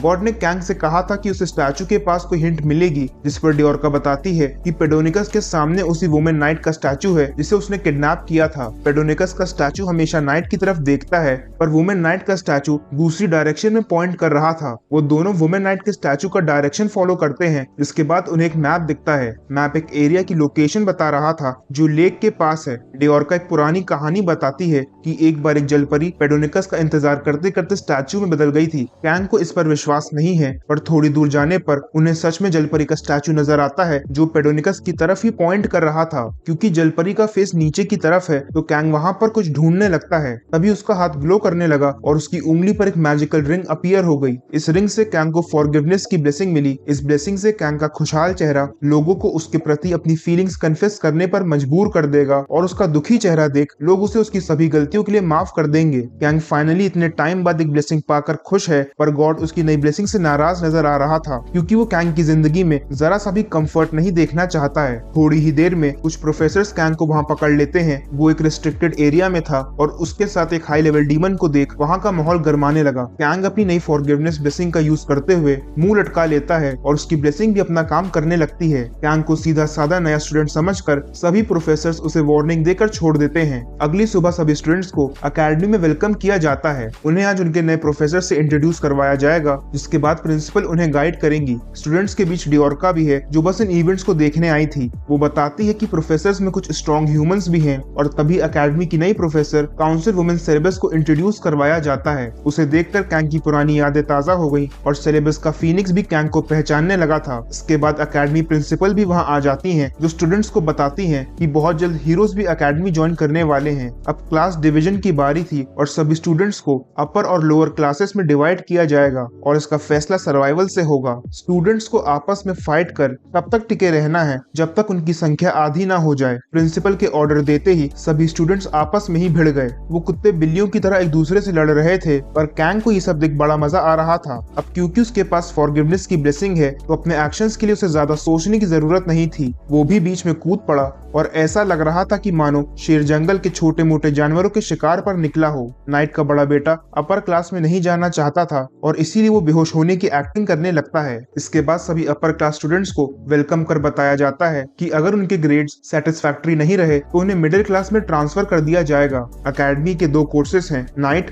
और मेज। स्टूडेंट्स अपने स्किल्स के हिसाब से इनमें से एक कोर्स को चूज कर सकते हैं जिसके बाद उन्हें उसी पर्टिकुलर कोर्स के सब्जेक्ट्स पढ़ाए जाएंगे। अपर क्लास का प्रेसिडेंट प्रिंस रीजल है जो एक रॉयल फैमिली से बिलोंग करता है। क्लास प्रेसिडेंट के बारे में जानकर कैंग को यूबोरा का ख्याल आया और दूसरी तरफ हम देखते हैं कि हीरोज का टूर्नामेंट भी ओवर हो चुका है। टूर्नामेंट के रिजल्ट से सेंटिस भी हैरान है क्योंकि यूबोरा फर्स्ट नहीं आई थी। रिजल्ट्स अनाउंस करने का टाइम आ चुका है जिसका सभी हीरोज और उनके सपोर्टर्स बेसब्री से इंतजार कर रहे थे। इस टूर्नामेंट का विजेता चॉय है जिसे इनाम में होली स्वॉर्ड दी जाती है। सेंटिस चॉय से कहती है कि ये स्वॉर्ड उसकी स्ट्रॉन्ग बनने में हेल्प करेगी। सेंटिस उसे स्वॉर्ड उठाकर मैं पावरफुल बनना चाहता हूँ कहने को कहती है। चॉय उसके शब्दों को दोहराता है और तभी होली स्वॉर्ड में एक एनर्जी फ्लो होने लगती है जिससे वहाँ एक पोर्टल ओपन हुआ और चॉय अपने आप टेलीपोर्ट हो जाता है। टेलीपोर्ट होकर चॉय एक बिल्कुल दूसरी जगह पर आ गया था और हम देखते हैं कि वो असल में ऑर्क विलेज आ गया है जहाँ गार्डियन उसका इंतजार कर रहा था। रूल्स के मुताबिक चॉय को गार्डियन के साथ ही ट्रेनिंग करनी पड़ेगी और बिना समय समय गवाए गार्डियन उसकी ट्रेनिंग शुरू करता है। चॉय को देख ऐसा लग रहा था कि मानो वो यहाँ केवल पिटने के लिए आया हो। कैंग से मिलने के बाद गार्डियन को अपनी पूरी पावर्स से फाइट करने की आदत हो चुकी थी, पर उसे इस ट्रेनिंग में बिल्कुल भी मजा नहीं आ रहा था क्योंकि उसे अपनी पावर्स कंट्रोल कर चॉय से लड़ना पड़ रहा था। पर अब कंप्लेन करने से क्या फायदा, और जो मिला है उसी में खुश रहना पड़ेगा, यही सोचकर और चॉय से फाइट करने चला जाता है। चॉय जब तक गार्डियन को डिफीट नहीं कर देता तब तक वो इन ट्रेनिंग ग्राउंड से बाहर नहीं निकल पाएगा। जिस खेल में अपनी जीत पक्की हो उसे खेलने में अलग ही मजा आता है, और यही मजा गार्डियन को चॉय से बैटल करने में आ रहा था। वो चॉय की जमकर धुलाई करता है और पूरे ट्रेनिंग ग्राउंड में उसे उछालते पटकते हुए उसकी कमजोरी का मजाक उड़ाता है। दूसरी तरफ अकेडमी में एक प्रोफेसर कैंग को उनकी स्वॉर्डमैनशिप की क्लासेस अटेंड करने से रोकता है। कैंग के पास वॉरियर ब्लेसिंग नहीं है जो टेंपल में हीरोज को स्पेशल चाय पीकर मिली थी। प्रोफेसर की क्लास अटेंड करने के लिए इस ब्लेसिंग का होना जरूरी है, और कैंग के पास ये ब्लेसिंग ना होने पर उसे क्लास से बाहर निकाल दिया जाता है। पर कैंग के पास वॉरियर से भी स्पेशल ब्लेसिंग थी जिनका यूज करते हुए उसने सबसे पहले क्लासरूम का दरवाजा तोड़ा और फिर अपने पावरफुल रेड ऑरा से स्वॉर्ड क्रिएट कर सबको चौंका दिया। ऑरा ब्लेड वही क्रिएट कर सकता है जिसके पास वॉरियर ब्लेसिंग हो, पर कैंग को ऐसा करते देख टीचर घबरा जाता है और उसे क्लास अटेंड करने की परमिशन मिल जाती है। बाकी स्टूडेंट्स से कैंग को पता चला कि उन्हें वॉरियर ब्लेसिंग स्पेशल मेडिसिन से मिली थी, और उनकी कंफर्टेबल लाइफ के बारे में जानकर कैंग को उनसे जलन हो रही थी। क्लास प्रेसिडेंट रीजल कैंग को उसका सबऑर्डिनेट बनने को कहता है और ऑफर देता है कि ऐसा करने पर वो कैंग को अनलिमिटेड मेडिसिन देगा जिससे उसे ब्लेसिंग्स आसानी से मिल सकती हैं। कैंग इसमें जरा भी इंटरेस्टेड नहीं है और वो रीजल से अपना रास्ता नापने को कहता है। इससे पहले कि रीजल उसका जवाब दे पाता, कैंग की फॉरगिवनेस ब्लेसिंग सब संभाल लेती है। प्रोफेसर क्लास में अपना इंप्रेशन जमाने के लिए उन्हें एक ड्रैगन का दांत दिखाता है जिससे अभी कुछ दिनों पहले ही मारा गया था।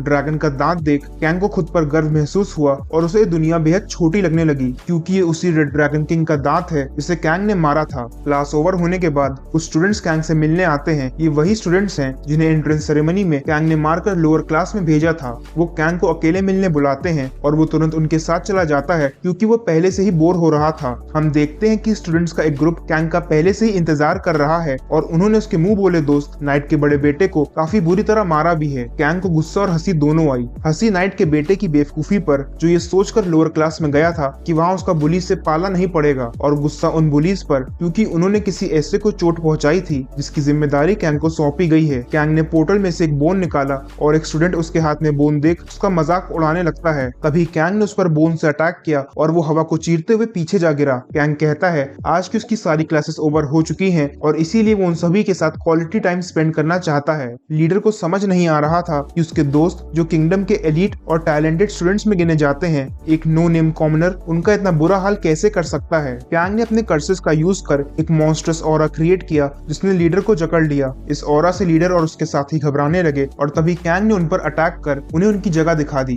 कैंग नाइट के बेटे से कहता है कि उसे सबकी रिस्पॉन्सिबिलिटी लेनी होगी। किसी के भी पूछने पर वो ये नहीं बताएगा कि उन बुलीज का ये हाल कैंग ने किया है और उसका नाम कहीं पर भी नहीं आना चाहिए क्योंकि कोई भी ये बिलीव नहीं करेगा कि एक लेवल 1 ने एलिट्स को इतनी बुरी तरह टॉर्चर किया है। तभी उनमें से एक को होश आ गया और कैंग उसे बाकी सबको वहाँ से ले जाने को कहता है। कैंग उसे सार्कास्टिकली कहता है कि अच्छा हुआ ये मिसअंडरस्टैंडिंग बिना ज्यादा वायलेंस यूज किए सॉल्व हो गई, और अपने एक्शंस को सेल्फ डिफेंस बताकर वो ये मामला वहीं खत्म कर देता है। आगे हम देखते हैं कि डीमन कॉगमॉस भी वापस अपने घर माउंटेन्स में आ चुका है। वो कैंग और डियोरका जैसे पावरफुल मॉन्स्टर्स के बीच खुद को कमजोर महसूस कर रहा था तो वो गॉब्लिन्स के पास आ जाता है जो उससे वीक है और उसे अपना किंग मानते हैं। सारे गॉब्लिन्स अपने किंग को देख बहुत खुश हैं और डीमन का स्वागत किया जाता है। तभी डीमन को एक विचित्र एनर्जी फील हुई जिससे वो घबरा गया और उसका सुख चैन वापस दुख और डर में बदल गया क्योंकि हमारे हीरोज ट्रेनिंग के लिए सेंटेंस के साथ उन्हीं माउंटेन्स में आ चुके थे।